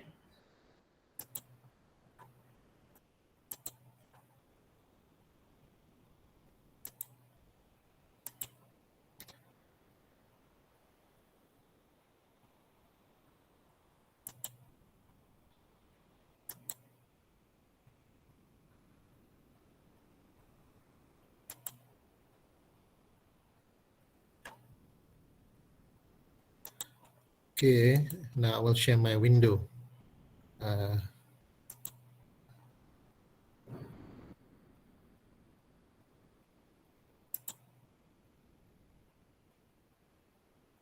Okay, it's loading, Dr. Nurkhairi.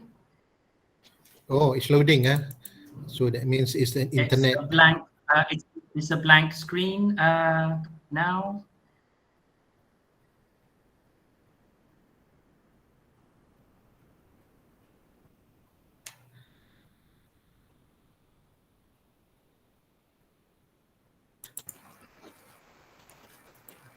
Okay, can you see the slide? Not yet, Doctor. Not yet, Doctor.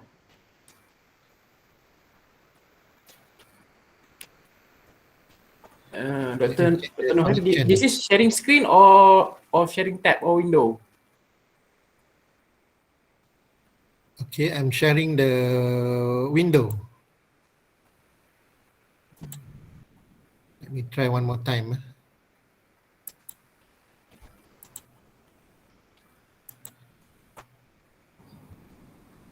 Dr. Hari, maybe the committee can help you with the slides, with the PDF, maybe? Okay, I will try one more time with entire screen.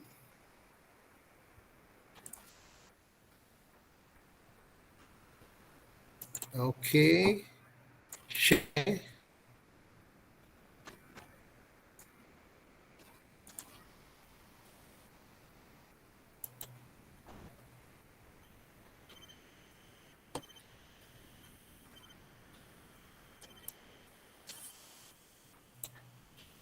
Okay.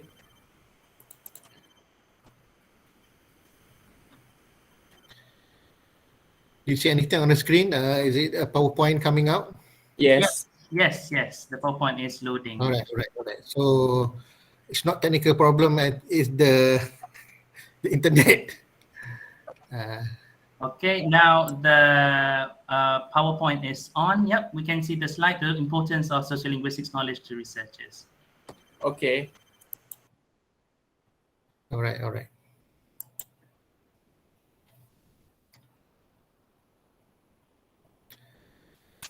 Bismillahirrahmanirrahim. Assalamualaikum warahmatullahi wabarakatuh. Okay, good morning to all. Thank you to the organizers from University Malaysia Perlis. So I am Dr. Nur Khairi from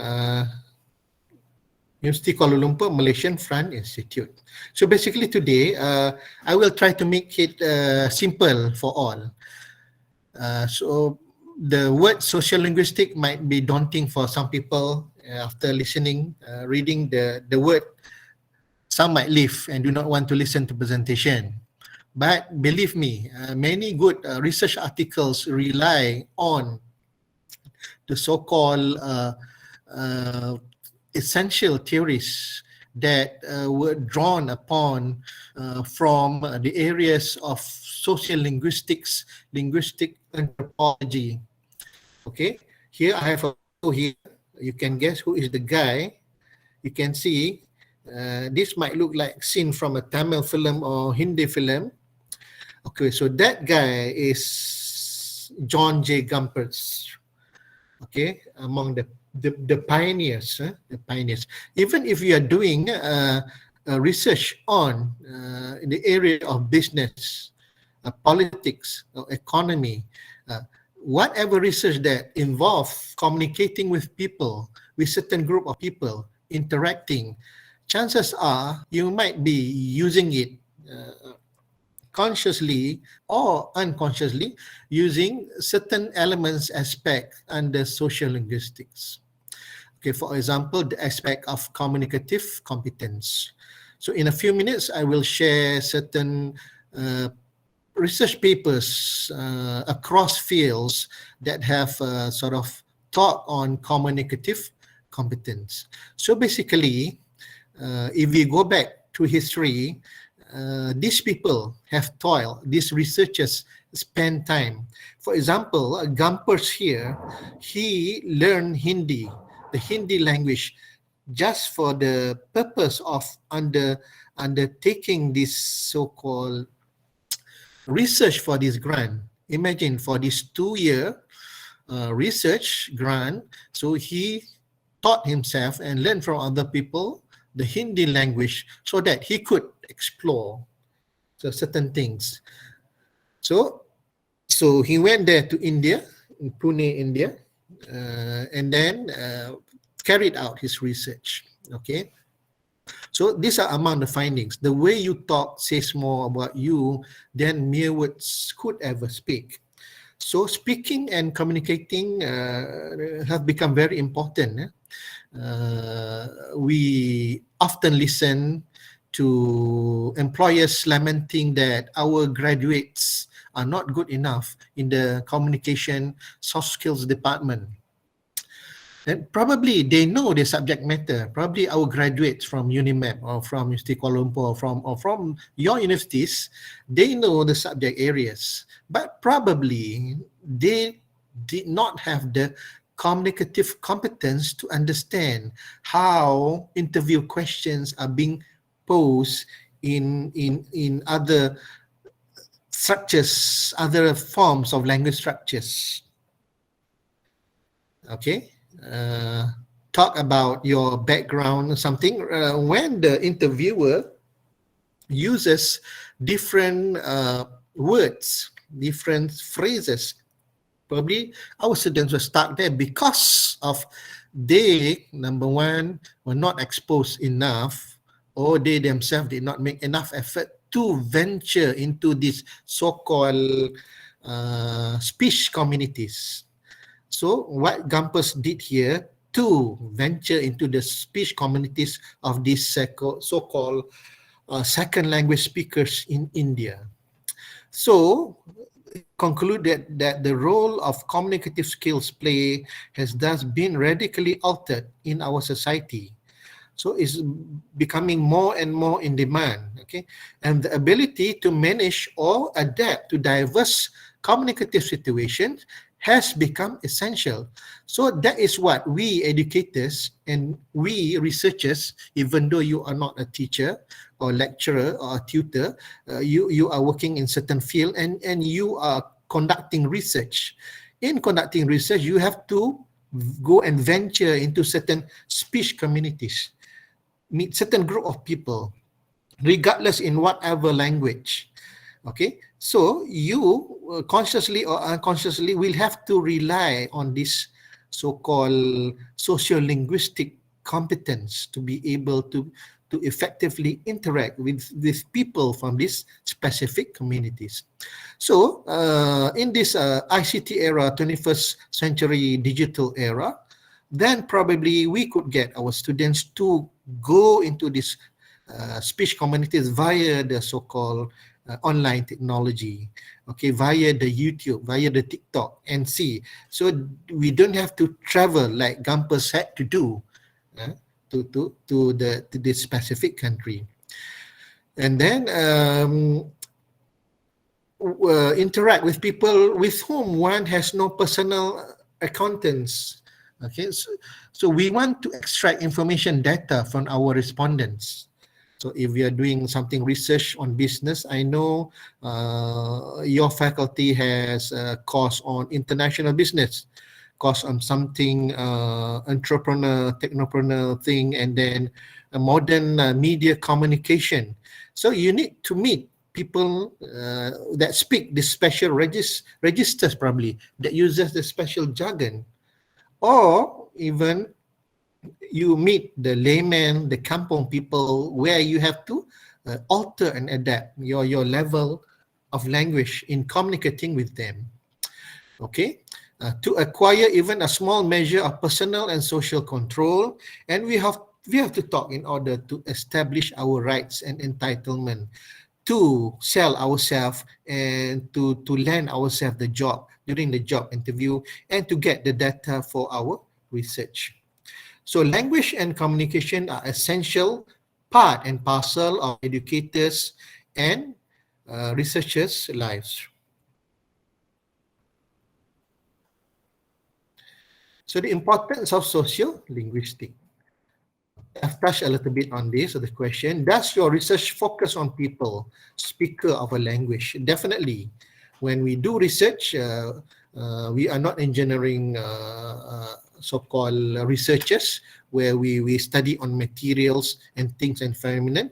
Most of the times, even in the field of business, politics, economy, we deal with the users. So the speakers, the respondents are people.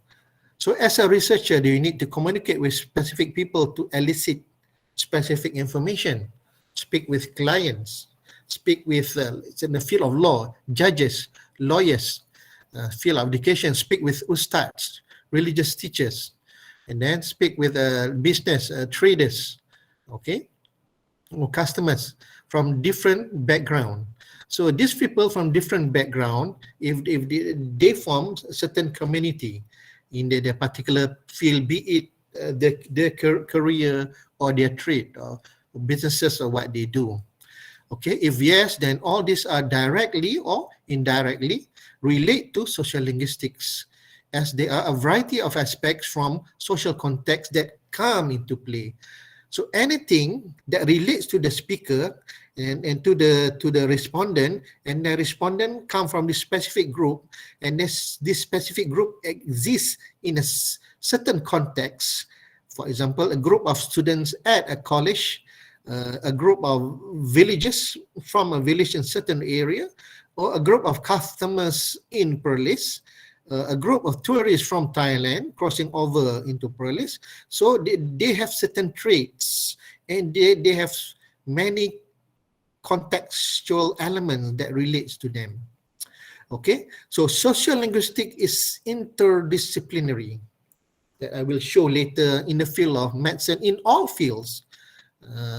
This research paper specifically mentioned, for example, communicative competence or intercultural competence, and some did not specifically or explicitly mention. But I hope you, as a budding researcher, a new researcher, so I am going before the writing stage, before the data collecting stage, would consider to go to the field, like these so-called seasoned, all these legendary researchers, how they become so renowned is they make the move, make the jump to explore. Okay, so as an undergraduate myself, I did my thesis on social linguistics, which is a code switching. So because I was inspired by a number of lecturers that has spoken on this. So I believe that I want to challenge myself and go to a speech community and explore whether this code switching phenomenon happened. So there I was every week off from my campus, UKM in Bangi, off to the so-called KPP, or now is Intech, and to see how these young learners are picking up language, and how code switching happen. Okay, so it's interdisciplinary. All right, I think we can go faster. So who is this old man here? His grandpa. So he is Leboeuf, so-called the pioneer of social linguistics, William Leboeuf. Okay, we focus upon pairs of words very often, which are the same in some areas and different in other areas. So that is the importance of contextualizations and variations. So sociology, social linguistics is also known as sociology of language or linguistic anthropology. When I check the background, I see some of the lecturers there at your center. They have masters in anthropology. Okay, so that is good. It connects language, society, and relevant context of factors. So there are many social factors that relates to your respondent, that relates to your subject, the subject of your research. You just cannot simply ignore, okay, we surveyed 200 students, and you stop there. So if I were to take a 200 student at my campus, chances are 180 would be boys. So gender plays a role, because at my campus, a technical university, 90% boys, 10% girls. But if I were to conduct a research at another public university, for example, where I did my PhD, University Technology Mara, Shah Alam, I go into the lift and then I don't see any guys, all ladies, all girls, all female students. So I can assume that they are more than 60 to 70%. The population of public universities, the makeup are made up by female students. So out of that 200 that I surveyed, chances are 60% or 70% are female respondents. And then what about ethnicity, age, gender, educational level, socio-economic status? You want to test something, a new method, and then to sort of bring about change or to improve certain thing. For example, language proficiency, and then you test it at a prestigious so-called urban school, and then suddenly you jump to the conclusion and you inflate your conclusion that this model, my theory, my method works perfectly as it has yielded great results. But you fail to realize that these so-called, let's say your respondents are primary school students, secondary school students. They are already, for example, C1 level, at the CFR level. They are already speaking English at home. They have visited Europe. They have been to England. Student dah pergi England, cikgu belum pergi. So they have exposure to English. So therefore it will work because they already have that take-off value, meaning existing proficiency. That will yield some kind of advantage to the model that you are testing. So that is sampling. So that's why this so-called linguists, sociolinguists, anthropologists make it a point to find the right area, the right sampling, and to really explore, to go to the field. For example, William Leboff himself, he studied the so-called African American. So all these aspects define the group. You know, I am surprised of how well Mr. Hafiz, someone from Perlis, speak English, or very polished. Well, I try to speak in simple English, Northern style, with mother tongue interference of Kedah. You know, that's how I speak. So that is my identity. Okay, and then if I choose to continue to speak like this, perhaps because of my attitude, one of the element, or perhaps because of my perception, how I view things. Okay, or perhaps because of one of my lecturers, Susanna Checkers, mentioned, okay, you don't have to sort of adopt any accent, just make it standard for the Malaysian English. By adapting accents works and the pace. That's why we have accent training. You know, all the call centers in the UK. So the person who answers the call are probably Indian nationals in India, but they were trained to pick up accent, American accent, Midland accent, British accent. Okay, and then Basil Bernstein in the UK and Leboff in the States, among the pioneers, right? So this is what I've been talking just now. Language communication is the key and window to the heart of the respondent, to maybe the group of people that we are studying. And then it's also something that affects their mind, their gender, the cultural norm. And under all these domains, mind, heart, gender, norms, are the variables or sub-variables that probably we are studying in whatever discipline. Whether you use it quantitative survey, or whether you do so-called case study, qualitative research.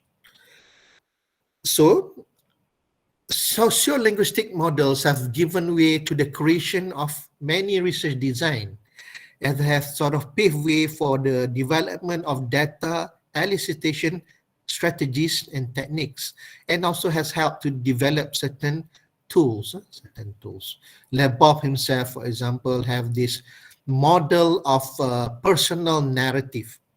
And even during those times, and that level, Leboff has already come up with such things.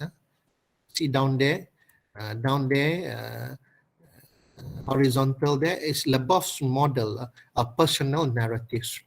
Okay, theory of communicative competence is one element of social linguistics that is being applied throughout the disciplines. Whenever there are people in whatever field that communication is required, for example, between nurses and patient, between doctors and patient, between legal lawyers or judges with so-called their clients, then this communicative competence applies. And then if we ignore or shun away from sociolinguistic knowledge, then we are ignoring the importance of communicative competence, ethnography of communication, sociolinguistic theory for cognitive development and learning. People cut short, jump to the important part and say ZPD, zone of proximal development. Zone of proximal development, ZPD, is the area under the sociocultural theory for learning, language learning, developed by Lev Vygotsky. And then the disciple of Lev Vygotsky developed other theories. For example, Leontief. So language also reflects social class. That's why we have categorization, fluent speakers, so-called less fluent speakers. That's why we have the CEFR level. So though that is not class, that is level of proficiency. And then, for example, Sharon Corgill, even in the early 90s, has also concluded that basically in Malaysia, we speak English via 3 levels: acrolactal level, mesolectal level, and basilectal level. Okay, language and gender. For example, Peter Trudgill and a lot of social linguists has sort of concluded that there are differences in the way male and female speak and use language. I will share a few examples later. Speech accommodation theory. Oh, this is so Malaysian. Hello, brother. How's thing? Okay, let's go. Soru. What I'm doing, let's say I meet an Indian friend, close friend, so I'm accommodating to him. So we adapt, we increase, we lower level, or we make changes. We to suit the level, the tone, the context, the power discipline. This you and the other person. And language also reflects social practices and values. So under the theory of communicative competence, we have the social linguistic competence. We have, of course, started with grammatical competence. We have strategic competence, and we have discuss competence. Okay, so when we speak other people's language, of course, we want to get it right. No? For example, grammatical competence is the awareness of the singularity, singular and plural, awareness of the absence of what they call gender marker. So if a foreigner say, oh saya makan banyak nasi lemak hari ini. So the semantic is correct, but the grammar is wrong because banyak nasi lemak. So in Malay language, in Malay, we don't need to put the plural marker. But the semantics perfect, structure, syntax perfect, struktur ayat tepat, penggunaan perkataan tepat, but application of grammatical rules not accurate. So it's the same. People want native speakers want us to speak in a correct manner, and there are other contexts. For example, the often used example, how do you like your coffee? Oh, I like my coffee very much. So grammatically correct respond, but contextually, sociolinguistically, and discourse-wise not correct. I like my coffee black with no sugar. Tarikh please, bawah susu. How do you like your money? I like my money in 50 ringgit notes. But people without this so-called, let me say, I love my money very much. So this is the often used example. All right. Okay. See, we have so many photos of Pak Long, Pak Nga, Atuk here. So these are the prominent people. And how I would like to highlight that they went to the field to explore, to collect data, and come up with a model. Okay, superb models. Okay, William Labov explored North African American, and way before that, in the 20s, 30s, Edward Sapir and Benjamin Wolf explored the Red Indian Hopi tribe, and then they discovered that the surrounding influences the reality, and then influences your language use. So, and then they discovered the Eskimo people have more words for snow than normal people, let's say in Canada or England. And then the Hopi tribe have more words for certain cultural things, things from the environment. And then our local social linguist, Asma Omar, also adopted the similar model, which is a linguistic what we call relativity. Linguistic relativity, relatedness, not theory of relativity, Einstein. Linguistic relativity is relative to your surrounding. Okay, and there are people that explore language and thoughts, language and thinking, language and culture. Dale Hymes, the uncle in the middle, white beard, Dale Hymes, also is very popular. You can Google. He studied African American in Harlem.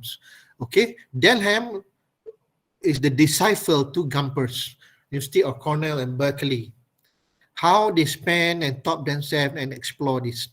Who is this lady? Okay, Meryl Swain from Michelle Connelly and Swain, the famous pair. So another famous pair, for example, is Holiday and Hassan. Holiday and Rokhaya Hassan. Holiday, English, Rokhaya Hassan, Pakistani. Rokhaya, who has student Holiday, but this is more into the social language acquisition, but all these derive from this social linguistics, awareness of society, awareness of different contexts. Okay, Peter Trudgill. So I discovered all this when I was doing my first degree thesis in code switching, because code switching is about the person, it's about the people, it's about where they are from, and it's about the context that they are in. So I discovered all these names. Okay, Giles, the originator of speech accommodation. Lakoff, tag question, very interesting, tag question between women. Men use tag question because dia nak goreng, tak apa faham. Boleh kot, okay kot. That is the tag question in Malay. Women use tag question for validation, confirmation. Betul you sayang I? Things like that. You still love me? Example in Malay. Okay, I use example in Malay because I want to highlight the interdisciplinary nature of this. How much time do I have? I don't want to overrun. Where to add this social linguistic aspect theories? Maybe when you plan the research itself, rather than just become armchair researchers or Google researcher, make an effort to identify, to explore. You said that, oh, I want to do a quantitative research. Yes, the quantitative part can come later when you want to do the hypothesis testing. But there's nothing wrong with exploring to validate, to verify certain things. You might discover something interesting, and then you might be able to contribute, provide insights, and add information to the body of knowledge.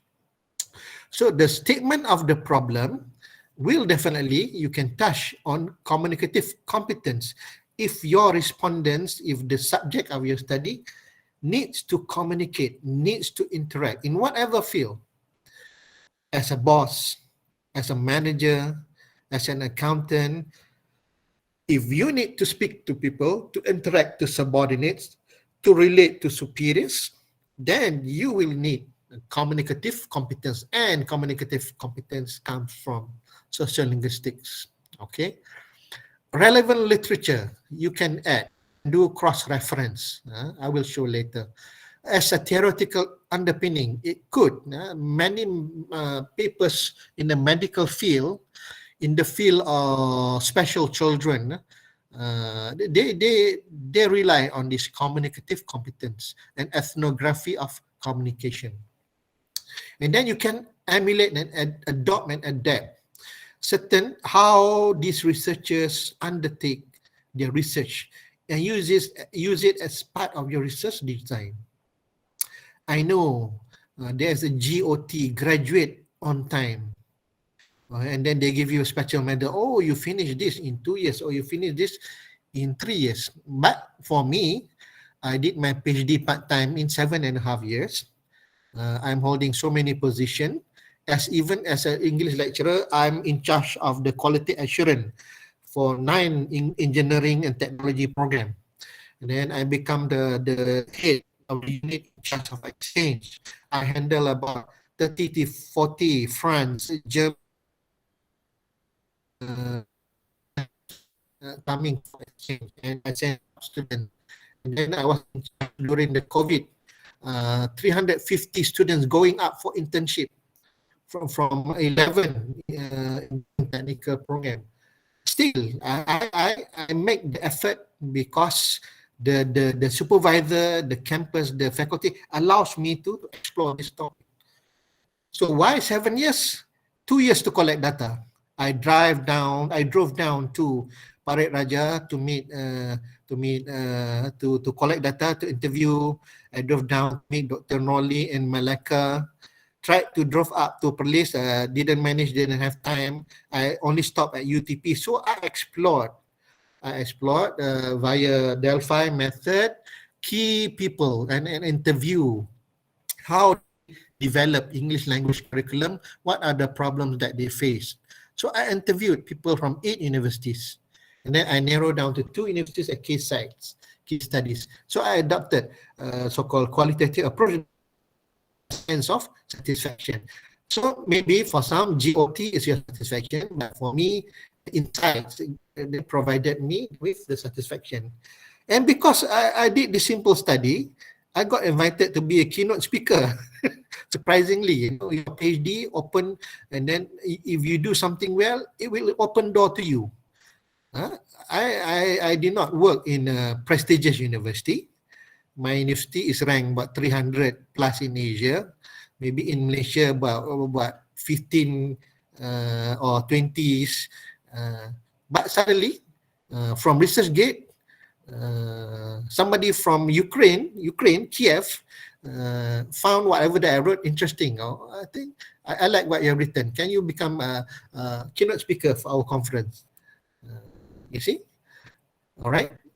During the discussion and when describing the sample, it is very important sampling to describe the sample thoroughly. Do not take shortcuts. Okay, these are the examples of some people. Griffith, business, international business. So Dr. Griffith, Professor Griffith has 10,000 citation. He has 147 publication. A&M University, so it's a renowned university in the United States, and still taught on communication competencies. And then the second paper from Finland, and then from Croatia. This one on international business as well. And then from Croatia and Slovenia, journalism and media communication. From Mexico, tourism, Janice and McNaughton. Okay, this one for special needs children. Okay, journal on augmentative and alternative communication. Okay, so they have touched on this social linguistic theory, yeah? And then Kisling and Fabry, medical education. Why communication competence is important for doctors and people in the medical field. Okay, so as highlighted, this is important to describe your sampling, your respondent well.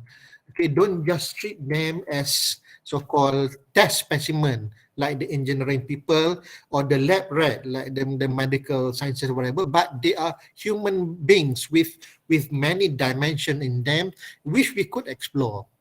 Or don't stop at the CEFR level, C1, C2, or this group B1, or this guy Moet, band 3. Okay, they describe the whole thing, the whole thing, socioeconomic status, religious beliefs probably, where they started and how they have improved. Okay, ethnicity, gender. Okay, personality traits. Okay, because of your failure to establish this, it lowered down the quality of your writing. How many students or in your class are the reluctant type, like me, the shy type? I'm always shy. I'm only confident when I speak. So when I went for a job interview last year at UTM, I was interviewed by 6 professors. I declined because they want me to go to Skudai, and I live here, staying in Bangi, di Putrajaya. So the one professor, his role is to challenge, to provoke. So you are a talker, you talk more than me. That's what the professor concluded of me. But by nature, I am reserved, very quiet. I like to play guitar and sing and draw and watch Netflix with my wife at home to help her release her stress. Okay, and then, for example, in the context of Malaysia, these are the people that they started study on English and context, sociolinguistic in Malaysia. Asmah Haji Omar started surveying how language is used among the paddy farmers, paddy planters in Kedah. Professor Asma from Jitra Kedah.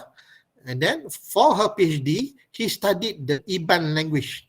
So imagine, I don't think he used any RA at that time. So he spent time in Sarawak. She wrote the Iban Malay and English dictionary, and then she did her PhD on the Iban language, submitted to the University of London. Okay, Platt and Weber talking about variation Malaysian English. These are the pioneers. And then Irene Wong, okay, from University of Malaya. So these are among the few in the 70s and early 80s. Okay, these are examples. Do we still have time, Mr. Hafiz? Yes, Doctor. You have approximately 20 more minutes. 20 minutes, okay. Then we have enough time. So Howard Giles came up with this famous of accommodation theory. So this accommodation model theory or speech accommodation theory is what we as teachers are doing, in class, and how we as bosses or when we interact with the community, we sort of serve the various level of so-called layers of language use to make comfortable. So this is the accommodation, where we adjust the accent, the diction. So macam Hafiz just now adopted a bit of British accent, and then maybe you can try Australian accent or Perlis accent. Are you from Perlis, Hafiz? Anybody from Perlis? Terengganu, Doktor. Tapi saya menetap di Terengganu lah. I'm from Terengganu, but then you're from Terengganu, Makang. Terengganu people should be thankful to Kedah people. I'm from Kedah because we exported the G to Terengganu. So the G from Kedah all now is in Terengganu. Kuning, yellow, become kunin. Pening, headache, penin. But the Perlis dialect is accent is very interesting. Kasut, miskin, poor, semakin. See, this is all social linguistic variation, variety, level, and then maybe social class. So if I am a politician in Perlis, I want to talk to an old lady from the village to vote for me. Then I'm saying, Makcik lo buat apa? What are you doing? Makcik buat apa tu? So this elongated diphthong, apa, instead of apa in standard Johor Riau Malay dialect, we have been adopted to be the standard dialect for the national language.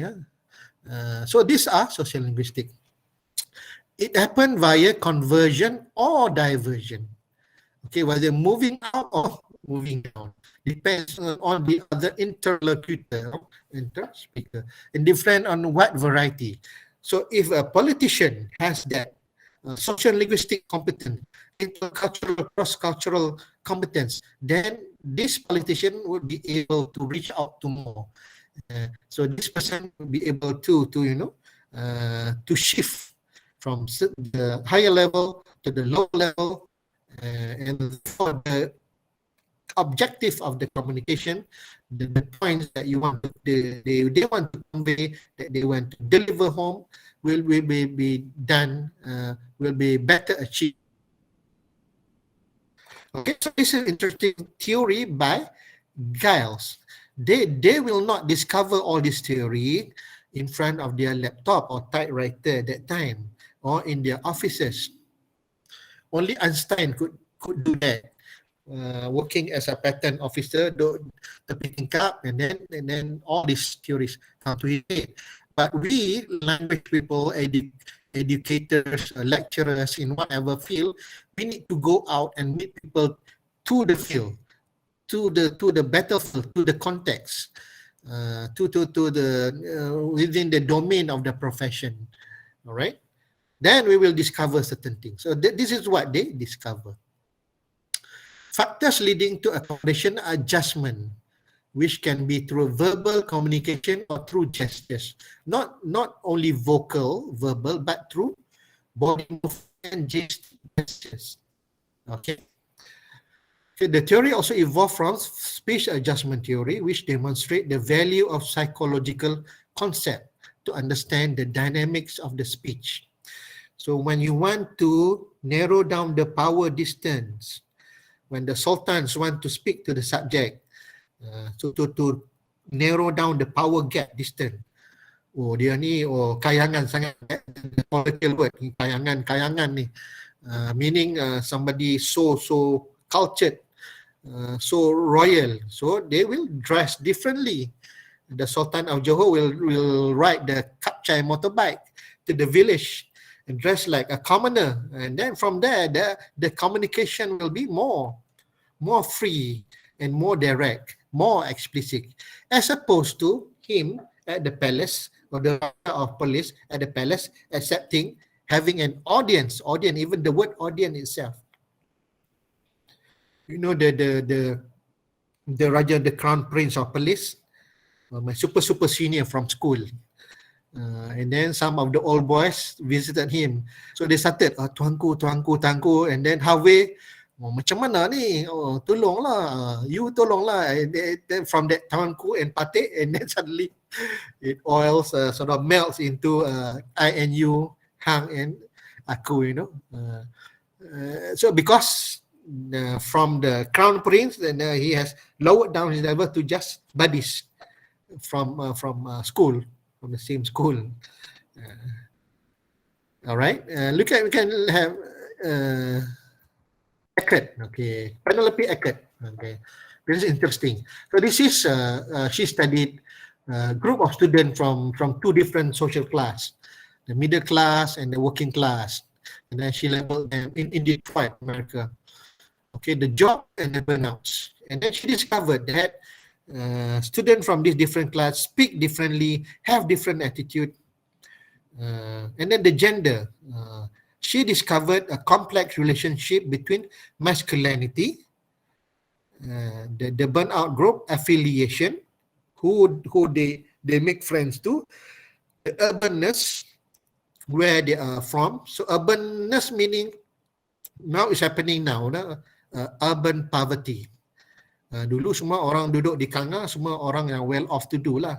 Now in KL, because of the economy and all that, have group of poor urban people, urban poverty, as well as between femininity, job, the other group, middle class group affiliation, and suburbanness.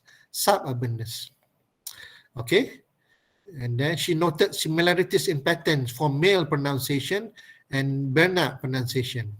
So the working class tend to speak in more so-called casual, stylish manner. What's up?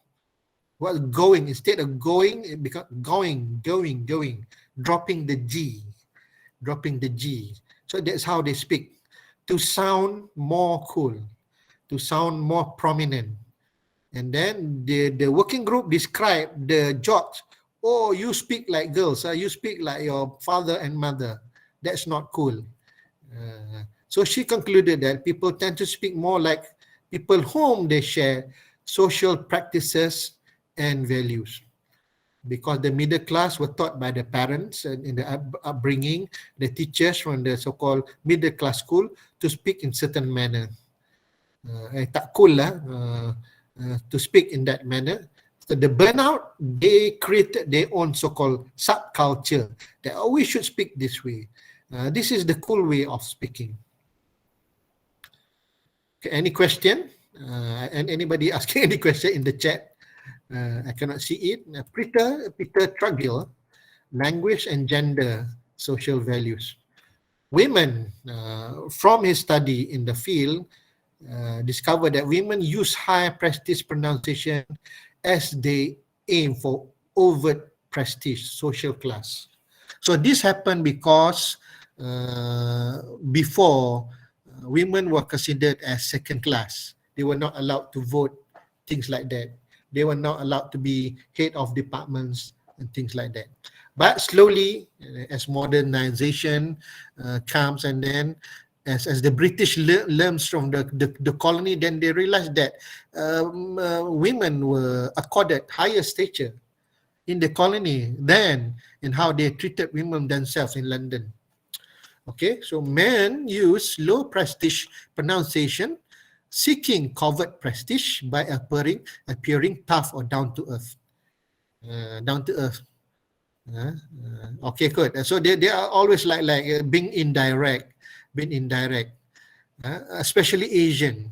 So discovered that the Indians in India, when they go for the job interview, they were heavily punished because they're speaking in a roundabout manner, beating around the bush, by trying not to be direct in the effort to be polite to the interviewer.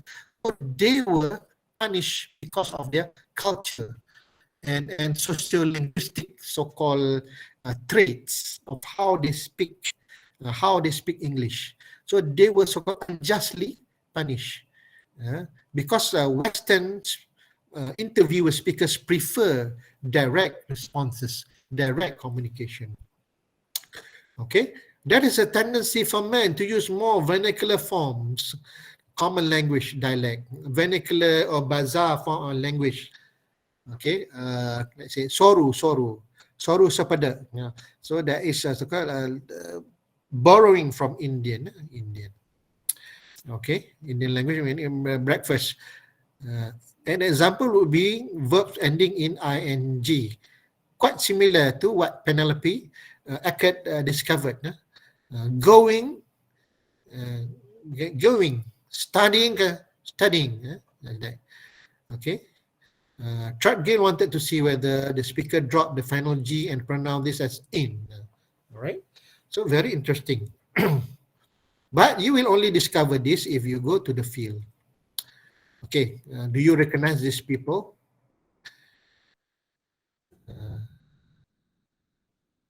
At the bottom there is the sage, the Pandita, Zainal Abidin Ahmad.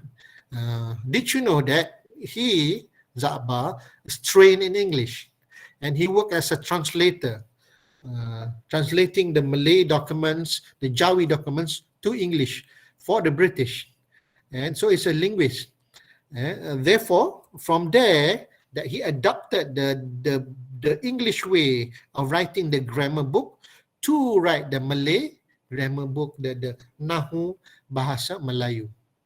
Okay, and he and a few others make the effort to select the variety to be chosen as the version for standard English of Malaya, independent Malaya at that time, which is the Johor Riau Palembang dialect. Johor Riau Palembang dialect. Okay. Even the Indonesians, they and their linguists and sociolinguists and the literary scholars have chosen this dialect to be the standard dialect that will later become as Bahasa Indonesia, the Indonesian language. So who is this guy at the top? He has been very famous for the past few years.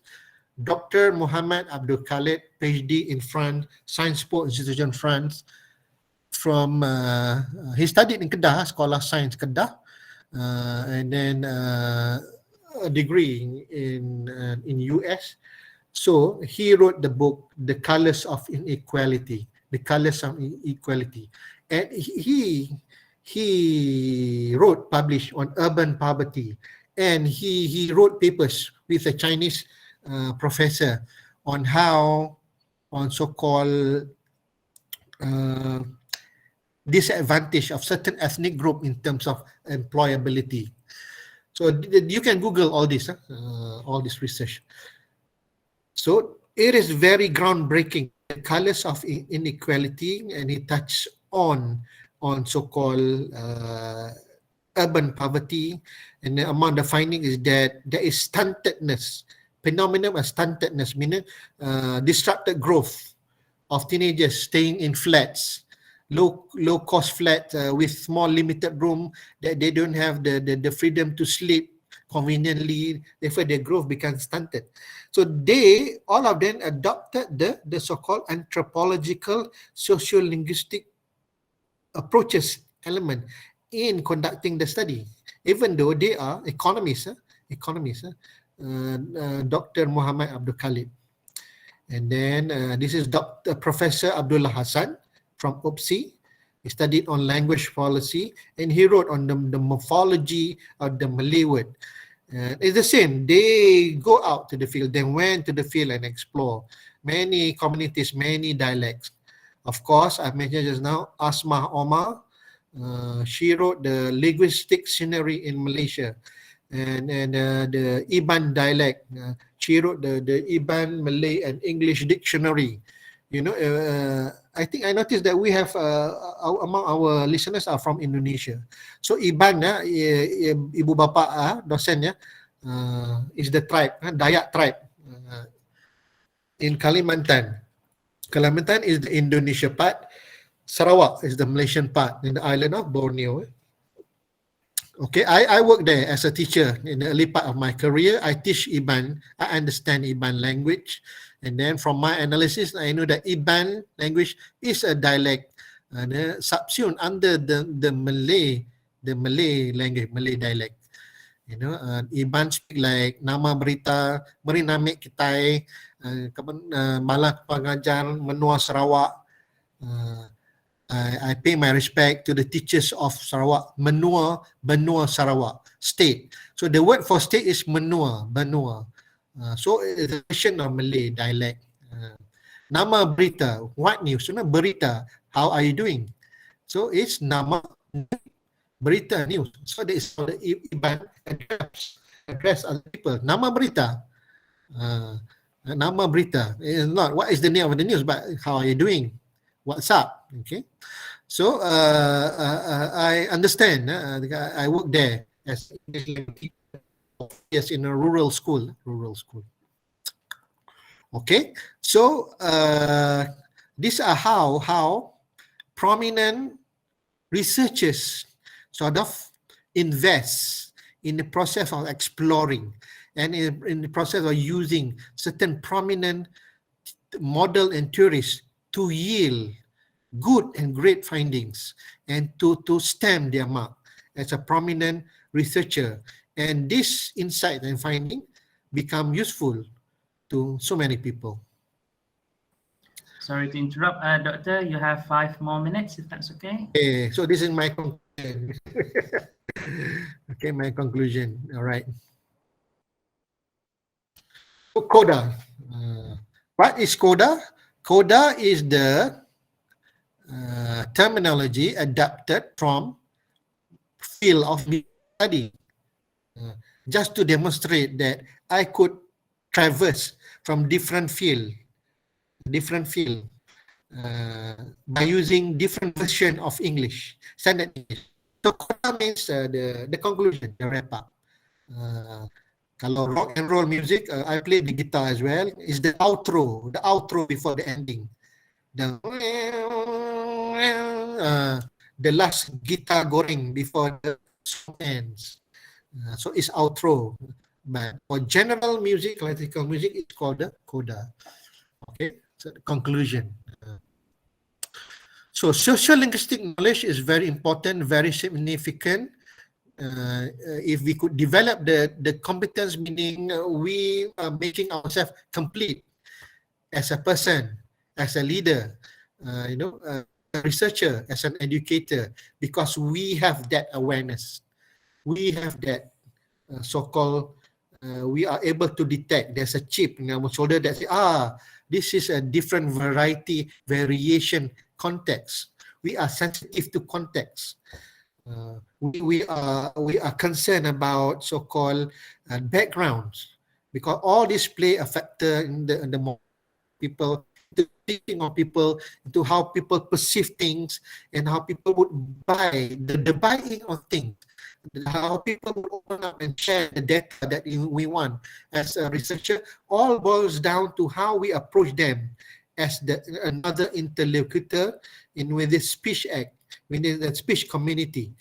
Okay, So the model of language knowledge makes organizational knowledge, which comprise a grammatical knowledge, pragmatic knowledge, functional knowledge, and all subsumed under socio-linguistic knowledge. This is what we are doing, the rhetorical moves. So Gumpers have started that before it's taken up by Swells. So John Swells that created the famous model, create a research page, SCARS.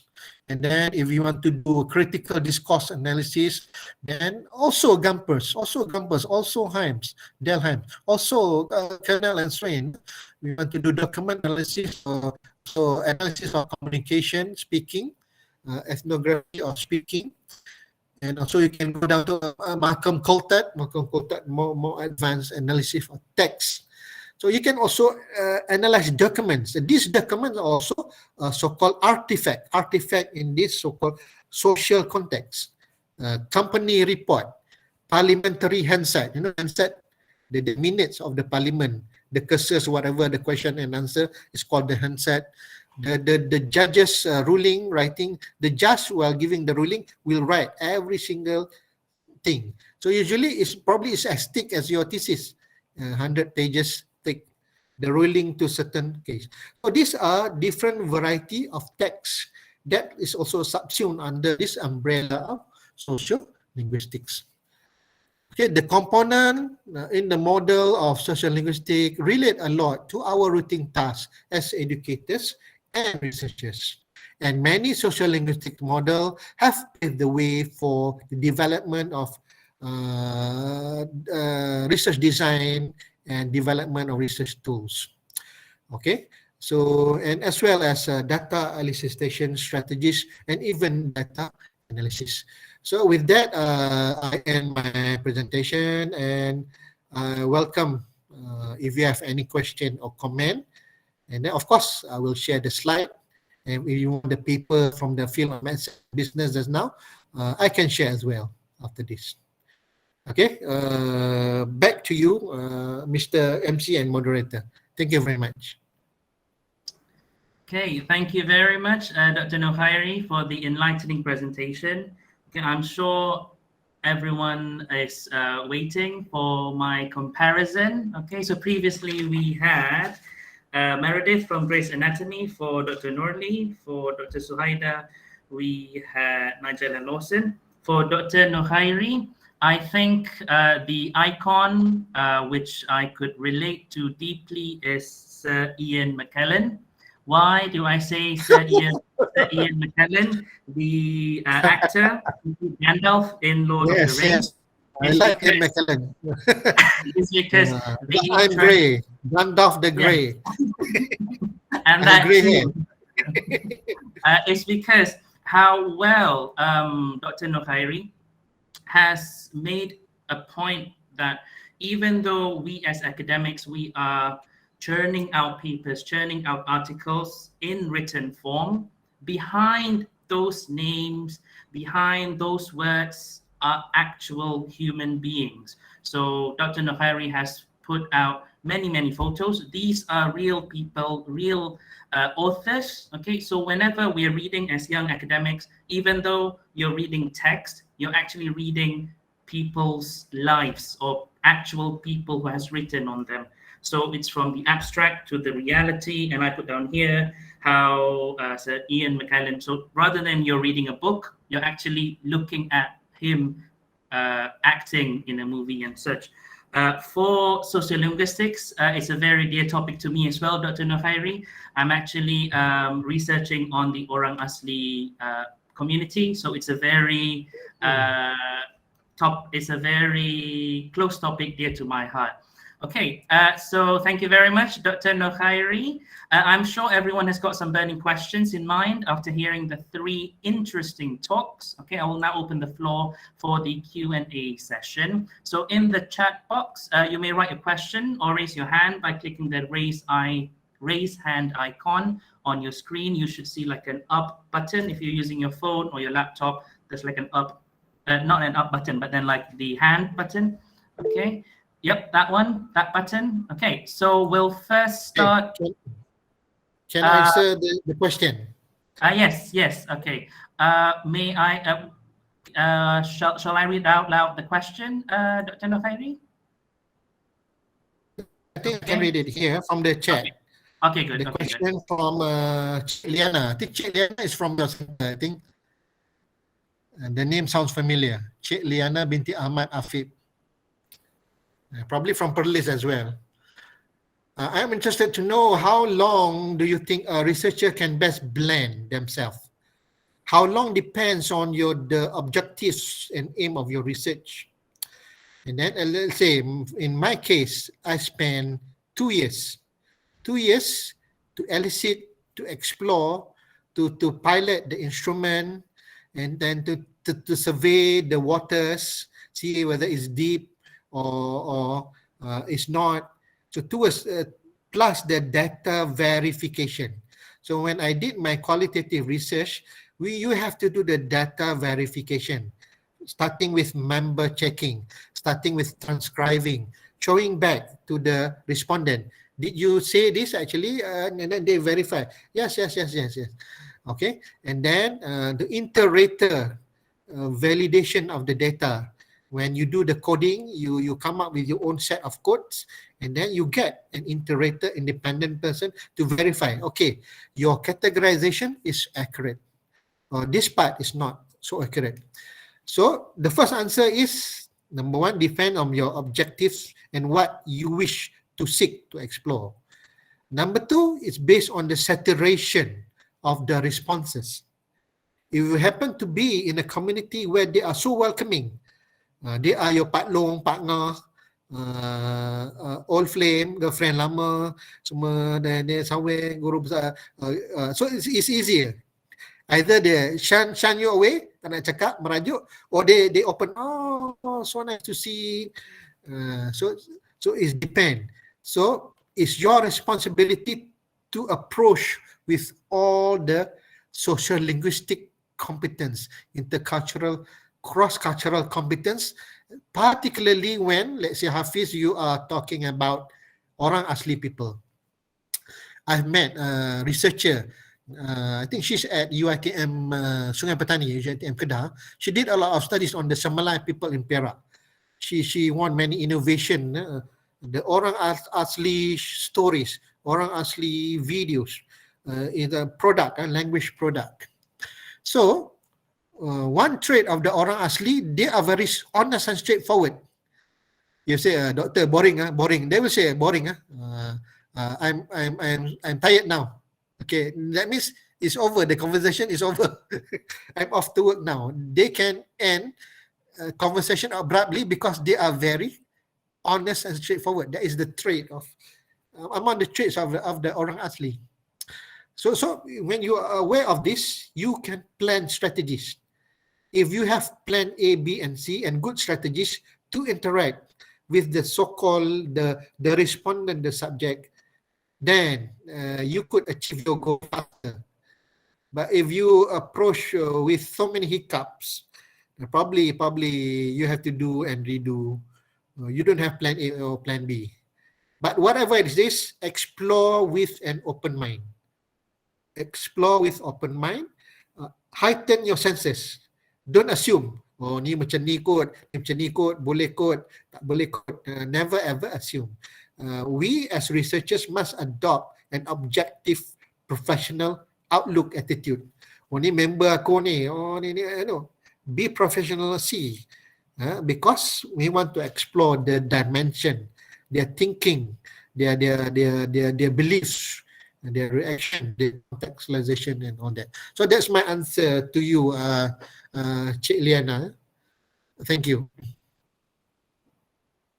Okay, thank you very much, Dr. Nokhairi. We have two more questions from Turka Devi. I think this question is to all the parents, to all the panels, sorry.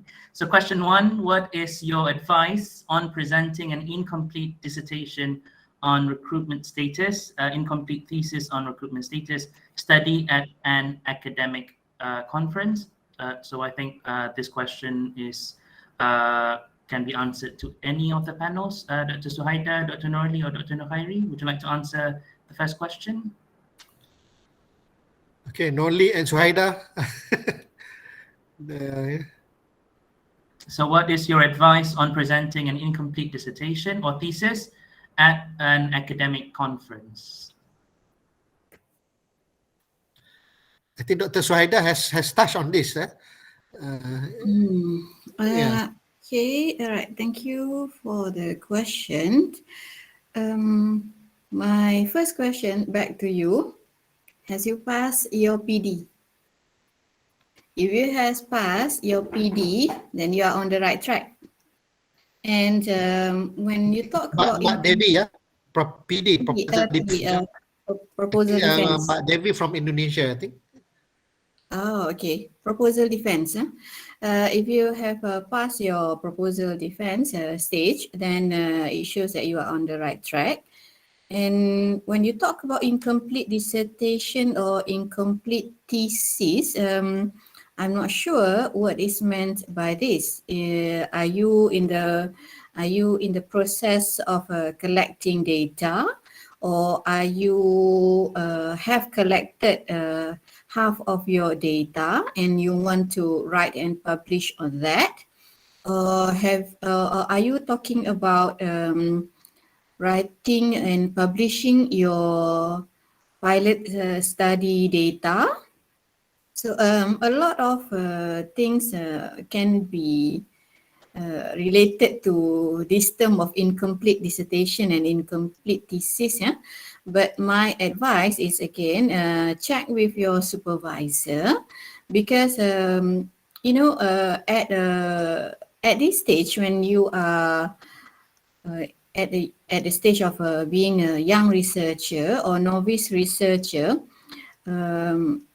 as supervisors, we are a bit worried that you might not interpret your data correctly, and you might give misleading information. So you have to check on that first, and then you can present it at any academic conference once your supervisor has approved it. Because if you give misleading or incorrect data, then it will come back to you sooner or later, and we don't want that. Yeah? So let's better be safe than sorry. Yeah. Okay. Okay. Thank you very much, Dr. Suhaida. Dr. Norli, would you like to add anything to that? I think much has been spoken by Dr. Suhaida, but yeah, the idea is you are very much encouraged to share your findings at all platforms, but yeah, you have to be mindful of what do you call this, the value of your research also, because sometimes if you haven't finished your PhD and it's not being declared as yours just yet, there's a high chance also that people will actually sort of replicate not in a very good way, and claim it as theirs, because yours is not being published as in the thesis just yet.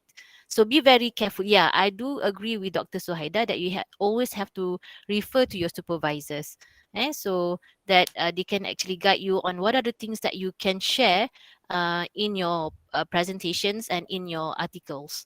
All right. Keep in touch with your supervisors. Yes. Okay, that's all. Okay, thank you, Dr. Norli, and also Dr. Suhaida. Ismay, would you like to ask a question? You raise your hand. Okay, thank you so much, Hafiz.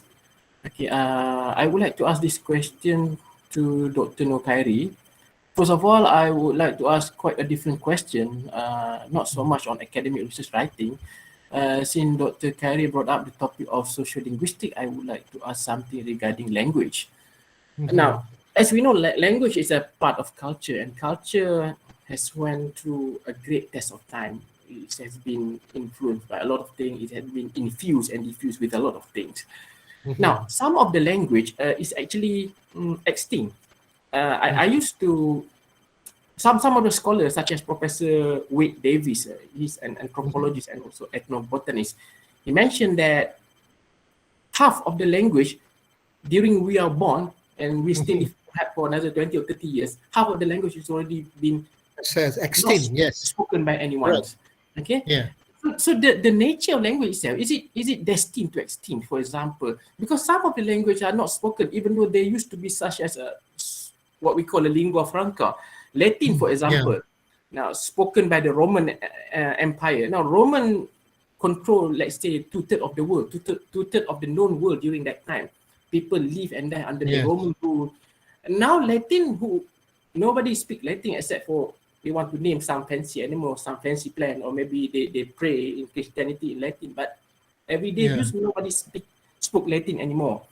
But some of the ancient language do survive. For example, there's a language in Spain, Basque language. Some people consider it is the key to the Indo-European language, for example. EIA, Proto-Indo-European. Okay, like our language, Malay, for example. I'm not going to speak on the English. English is quite famous. Malay. Hang Tuah said that takkan Melayu hilang di dunia. But our language itself today is not being put at the correct level. Even now I'm speaking to you not using my mother tongue. So what is, from your point of view as a social linguist, what's going to happen to the language? I mean, are we there to maintain our language, or we have to let it, run the evolutionary process so it will change? Because if communication can go through, it doesn't matter what type of language that we try to speak, is it? Okay, that's so all. If you watch, so nak jawab dia macam kena watch Lord of the Rings, the series, Game of Thrones. I love the question. So by the way, my PhD in language testing. ESP language testing. Because it's language testing, I have to study all. I have to master the reading, writing, and all the whole context before you can comment on how people write their English language curriculum. Okay, so very interesting question, and it is true.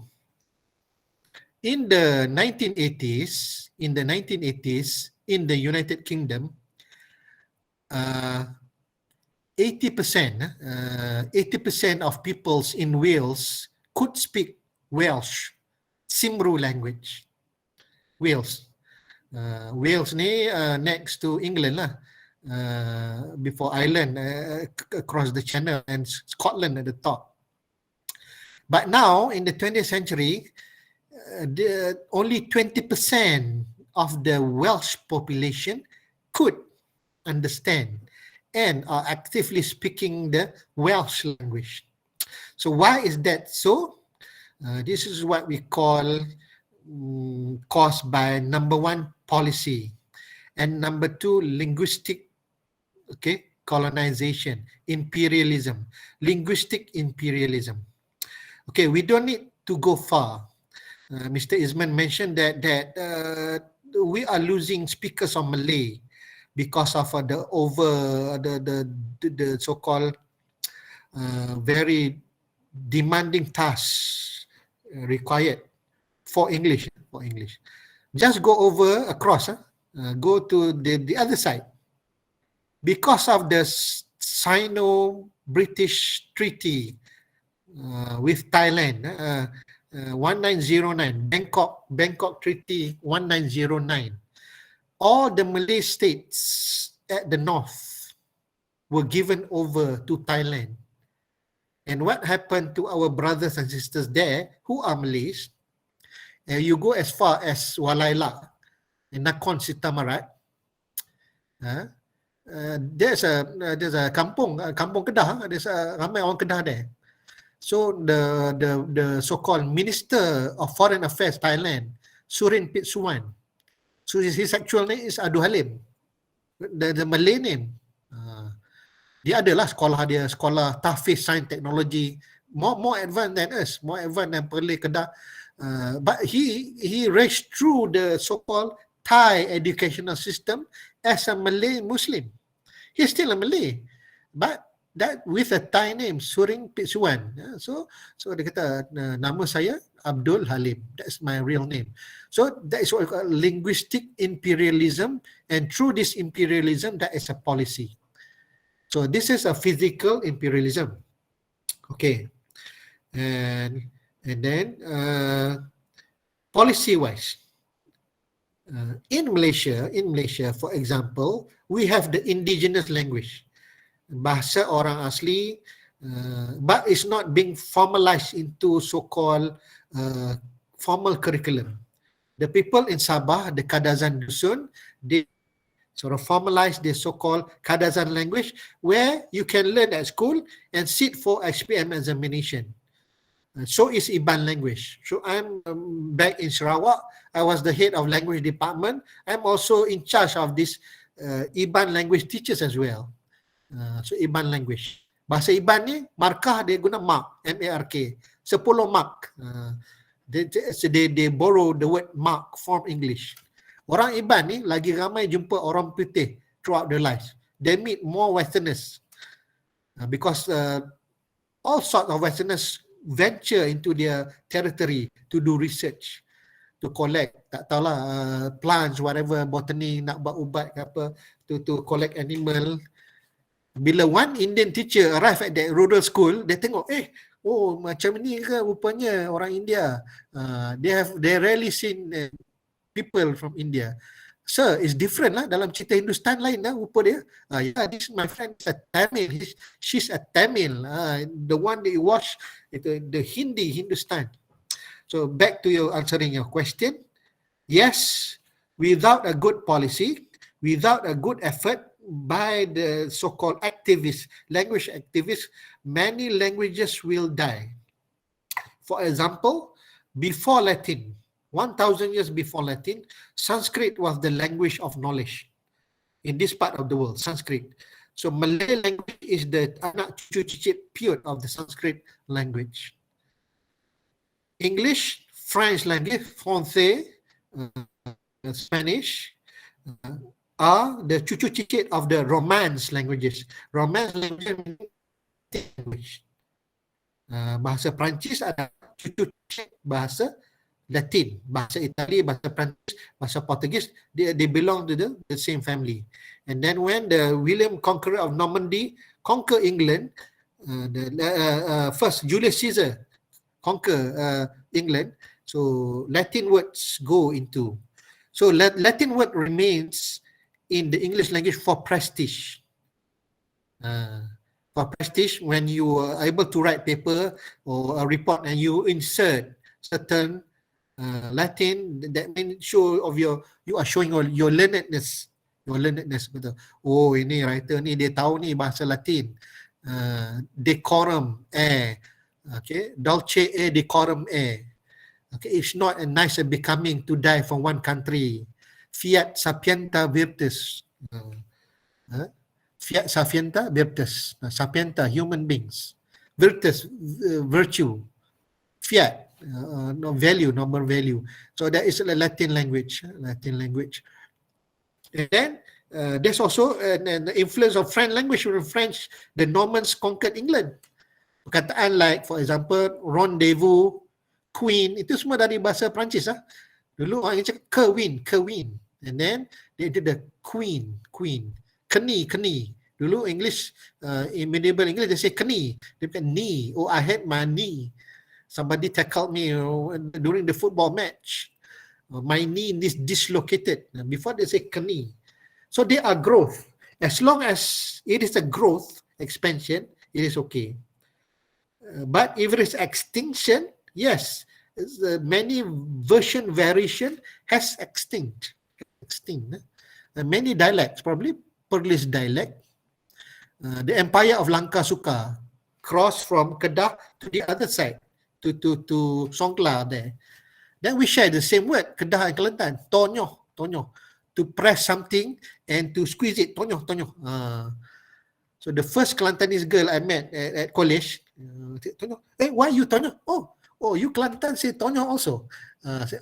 Then we must have shared same heritage in terms of language, because of the Langka Suka empire that crossed from the this side to the other side. So the Welsh, back to the Welsh, and many activists, they come up with TV program. It has to be through media, radio broadcast. You go to Satun, Thailand, pergi itu, wang kalian bla masuk, they have Malay radio broadcast certain day. Imagine berapa ramai orang Melayu certain Thailand, they could not speak in Naratiwat, they were Malay. They were very fluent in Thai language, standard Thai language, but they were struggling with Malay. But they were Malays before because of linguistic imperialism as a result of political imperialism, the adverse effect of British Bangkok Treaty 1909 that split Kedah this side and then the Naratiwat Songkla the other side. Okay, so that's my response to your question. We can discuss more over other session. Thank you. Thank you very much, Dr. Nukhairi. Thank you very much, Ismail, for the question. Okay, while we wait for more questions, I think we have room for one or two more questions. The attendance record and also the link for the e-certificate is in the chat box. So please open the chat box and please click on the https://bit.ly webinar 1703-2022 for the link for today's attendance and also for the e-certificate. It will auto-generate. So once you filled it in, okay, please fill in correctly. Please spell your name correctly. It will auto-generate and then the system will send you an automatic certificate for today's webinar. The PowerPoint slides for all the participants from the speakers can be accessed in the link as well, bit.ly/slide webinar. Okay, so just to take note. Is there any more question from the floor? Please raise your hand or write in the chat box. Okay, I'll leave 30 more seconds. Probably some of you are typing. I'll leave you 30 seconds to write the question. Okay, in the meantime, I've got one question. Okay, I think this question is a very general question. It can either be answered by Dr. Suhaida, Dr. Norli, or Dr. Nukhairi. The question is, where do you find inspiration to write your articles or to write your journal articles, research articles which you create? Do you have a collaboration team? Do you just use your I don't know, your expertise field? Do you find the time to learn new stuff? So where do you find inspiration to write more research articles? Dr. Norli, Dr. Suhaida, or Dr. Nukhairi? Yep. Dr. Norli can start first. For me, normally I get my inspiration from the problems I experience in the classroom with the students. So I am actually a text analyst, corpus linguist. So I like to discover what are the problems in the students' work and how are the explanation behind it and what are the ways to solve the problems. So that actually inspire me to study more and therefore share sometimes the problem is simple, but because it is simple, some people overlook the fact that we have to solve it. We tend to ignore this problem every single semester. So sometimes it just takes a simple rectification, getting to know the problems in order to help our students because mine is my specialization is ESP, corpus linguistic in ESP. So that is actually my concern. So yes, a bit of my specialization and interest in my work. So yeah, it's a interplay of everything. Okay, thank you, Dr. Norli. Dr. Suhaida or Dr. Nukhairi? Yep. Suhaida first. Okay. It's quite similar to Dr. Noli's situation because usually the research will be based on the issues around you, including the student. And recently, like myself, I focus on the online learning situation because we want to know how we can help the students to keep motivated and to learn effectively in this kind of situation. We cannot help with their internet connection or their data because we cannot tolong tanam any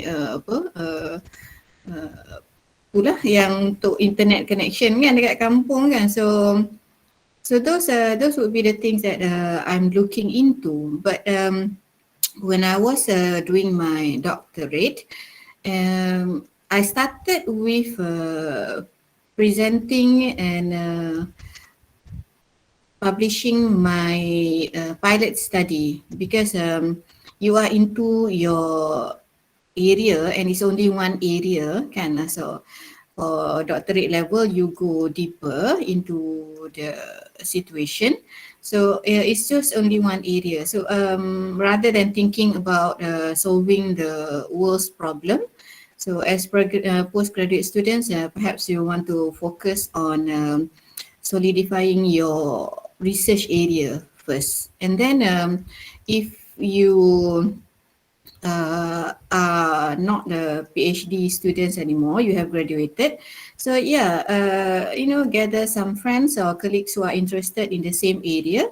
It's easier for you because you have the same wavelength.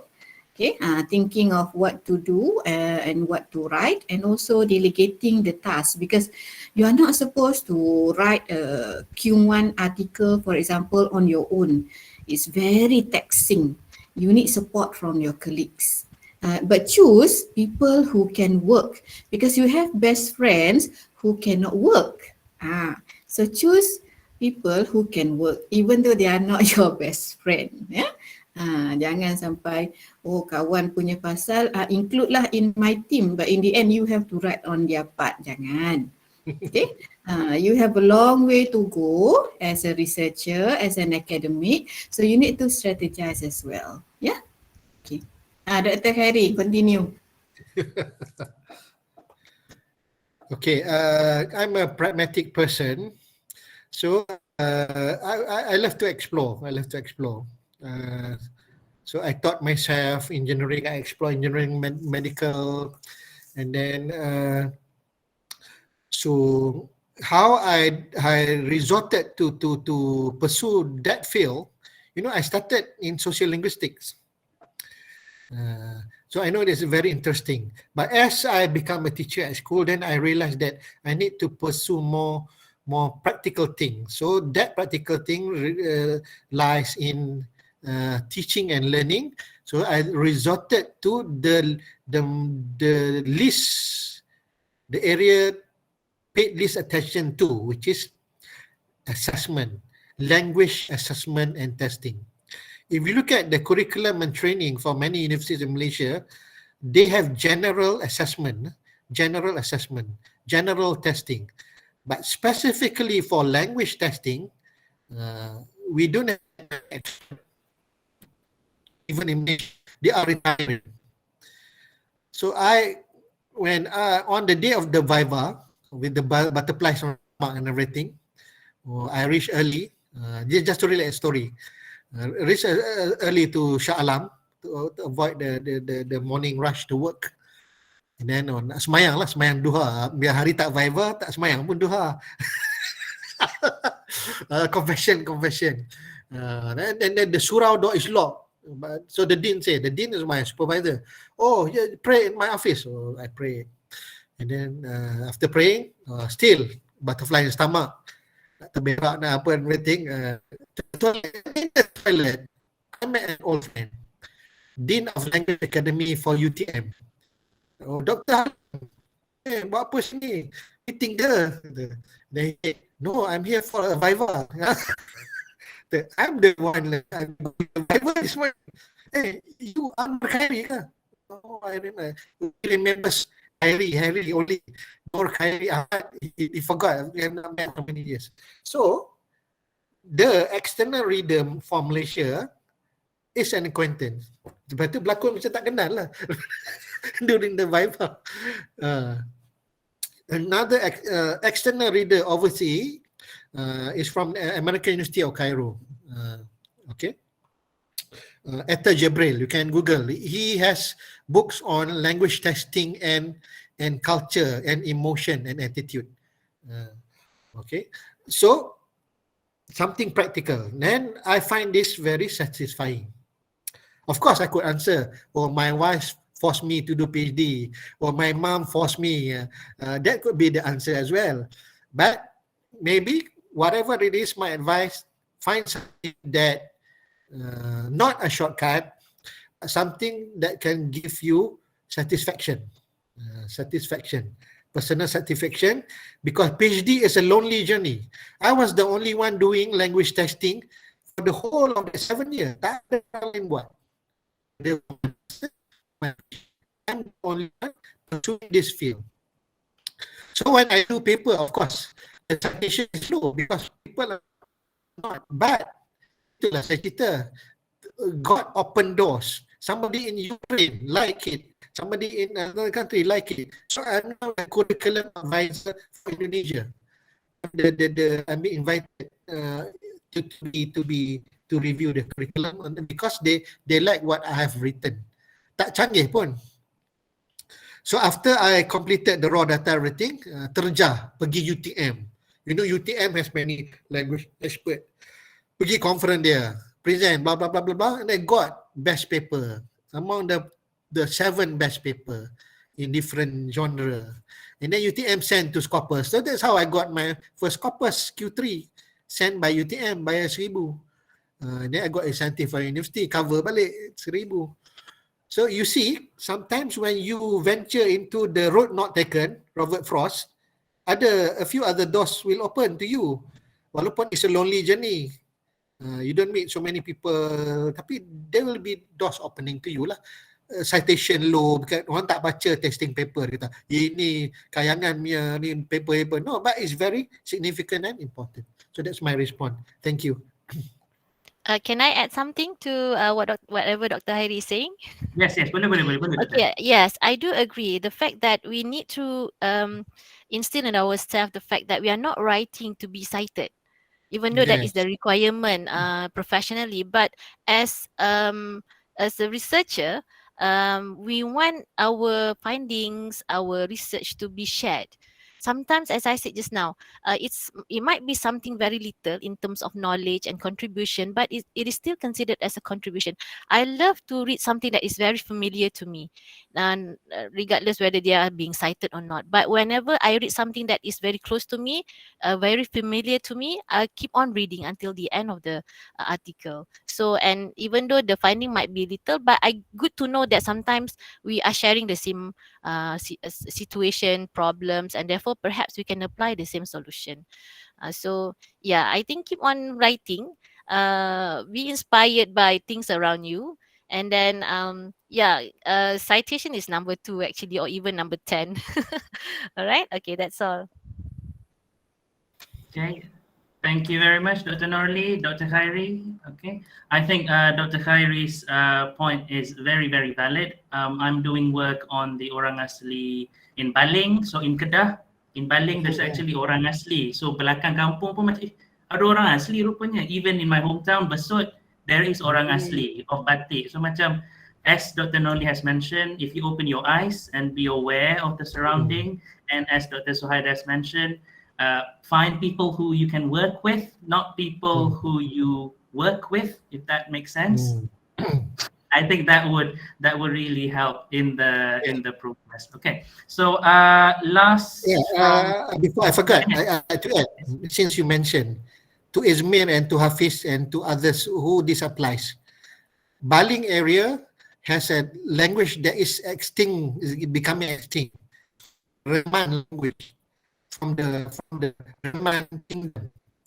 Reman kingdom is the so-called kingdom that cross over from Kedah to Perak. to Greek and all that. So they have their own way of speaking dialect. It's called Reman dialect. So maybe Ismail want to explore and do research on that before these old people speaking this dialect die out. Okay. If I could share one more thing, I learned all these moves and all that from university, and I noticed Dr. Ina Suraini, she did a lot of moves.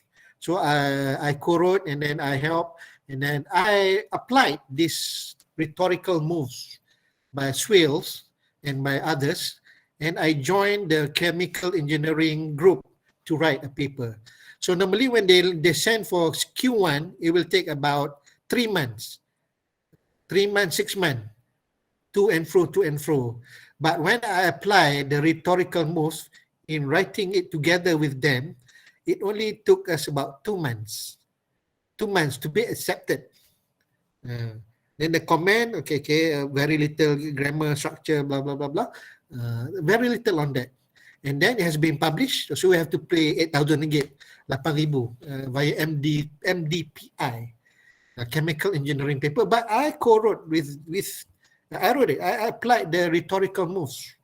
And then, cari no kari nak tulis, nak dapat publish cepat, look for. But I myself have not tried writing to English or education Q1. But when I tried it for engineering, it became easier. That's all I need for today. Thank you, Dr. Khairi. Okay, so if you have filled in the e-certificate at 12:17 or before that, there was a technical problem. So if you have not received the certificate yet, can you please fill in the link again? Okay, you should receive the e-certificate now. Okay. Is there any more question from the floor, Dr. Ina?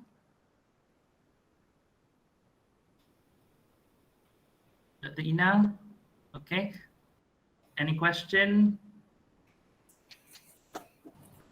I think I would like to take this opportunity to thank all the speakers, Dr. Khairi, Dr. Noli, Dr. Suhaya, for the good input that you have shared with UniMAP and all the participants. We are really honored to have you on board. And I hope that this collaboration will go on for more than just this particular webinar. And also thank you to all the participants for joining us today. Yeah. Okay, thank you very much, Dr. Ina. So once again, on behalf of the organizing committee, we would like to express our thanks to the wonderful speakers we have with us today. Our very own Meredith Gray, Dr. Norli Khamis from UTEM, our very own Nigella Lawson from Dr. Suhaida Omar from UMK, and last but not least, the great Sir Ian McKellen, Dr. Nukhairi Ahmad from UKL MFI. May the knowledge and wisdom passed on today be beneficial to everyone involved. There was 140, I think, throughout the whole webinar. We thank you for your active participation and, of course, apologize if there was any inconvenience from our side. Let us end our webinar today with tasbih kafarah and suratul As. Stop recording.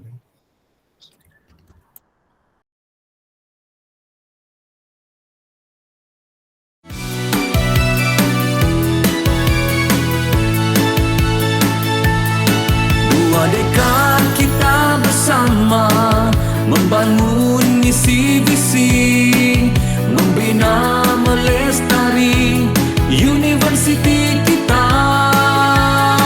Dua dekad kita bersama menuju destinasi, panji kecemerlangan teknologi kejuruteraan, keterlihatan antara bangsa. UniMAP menyerlah maju jaya.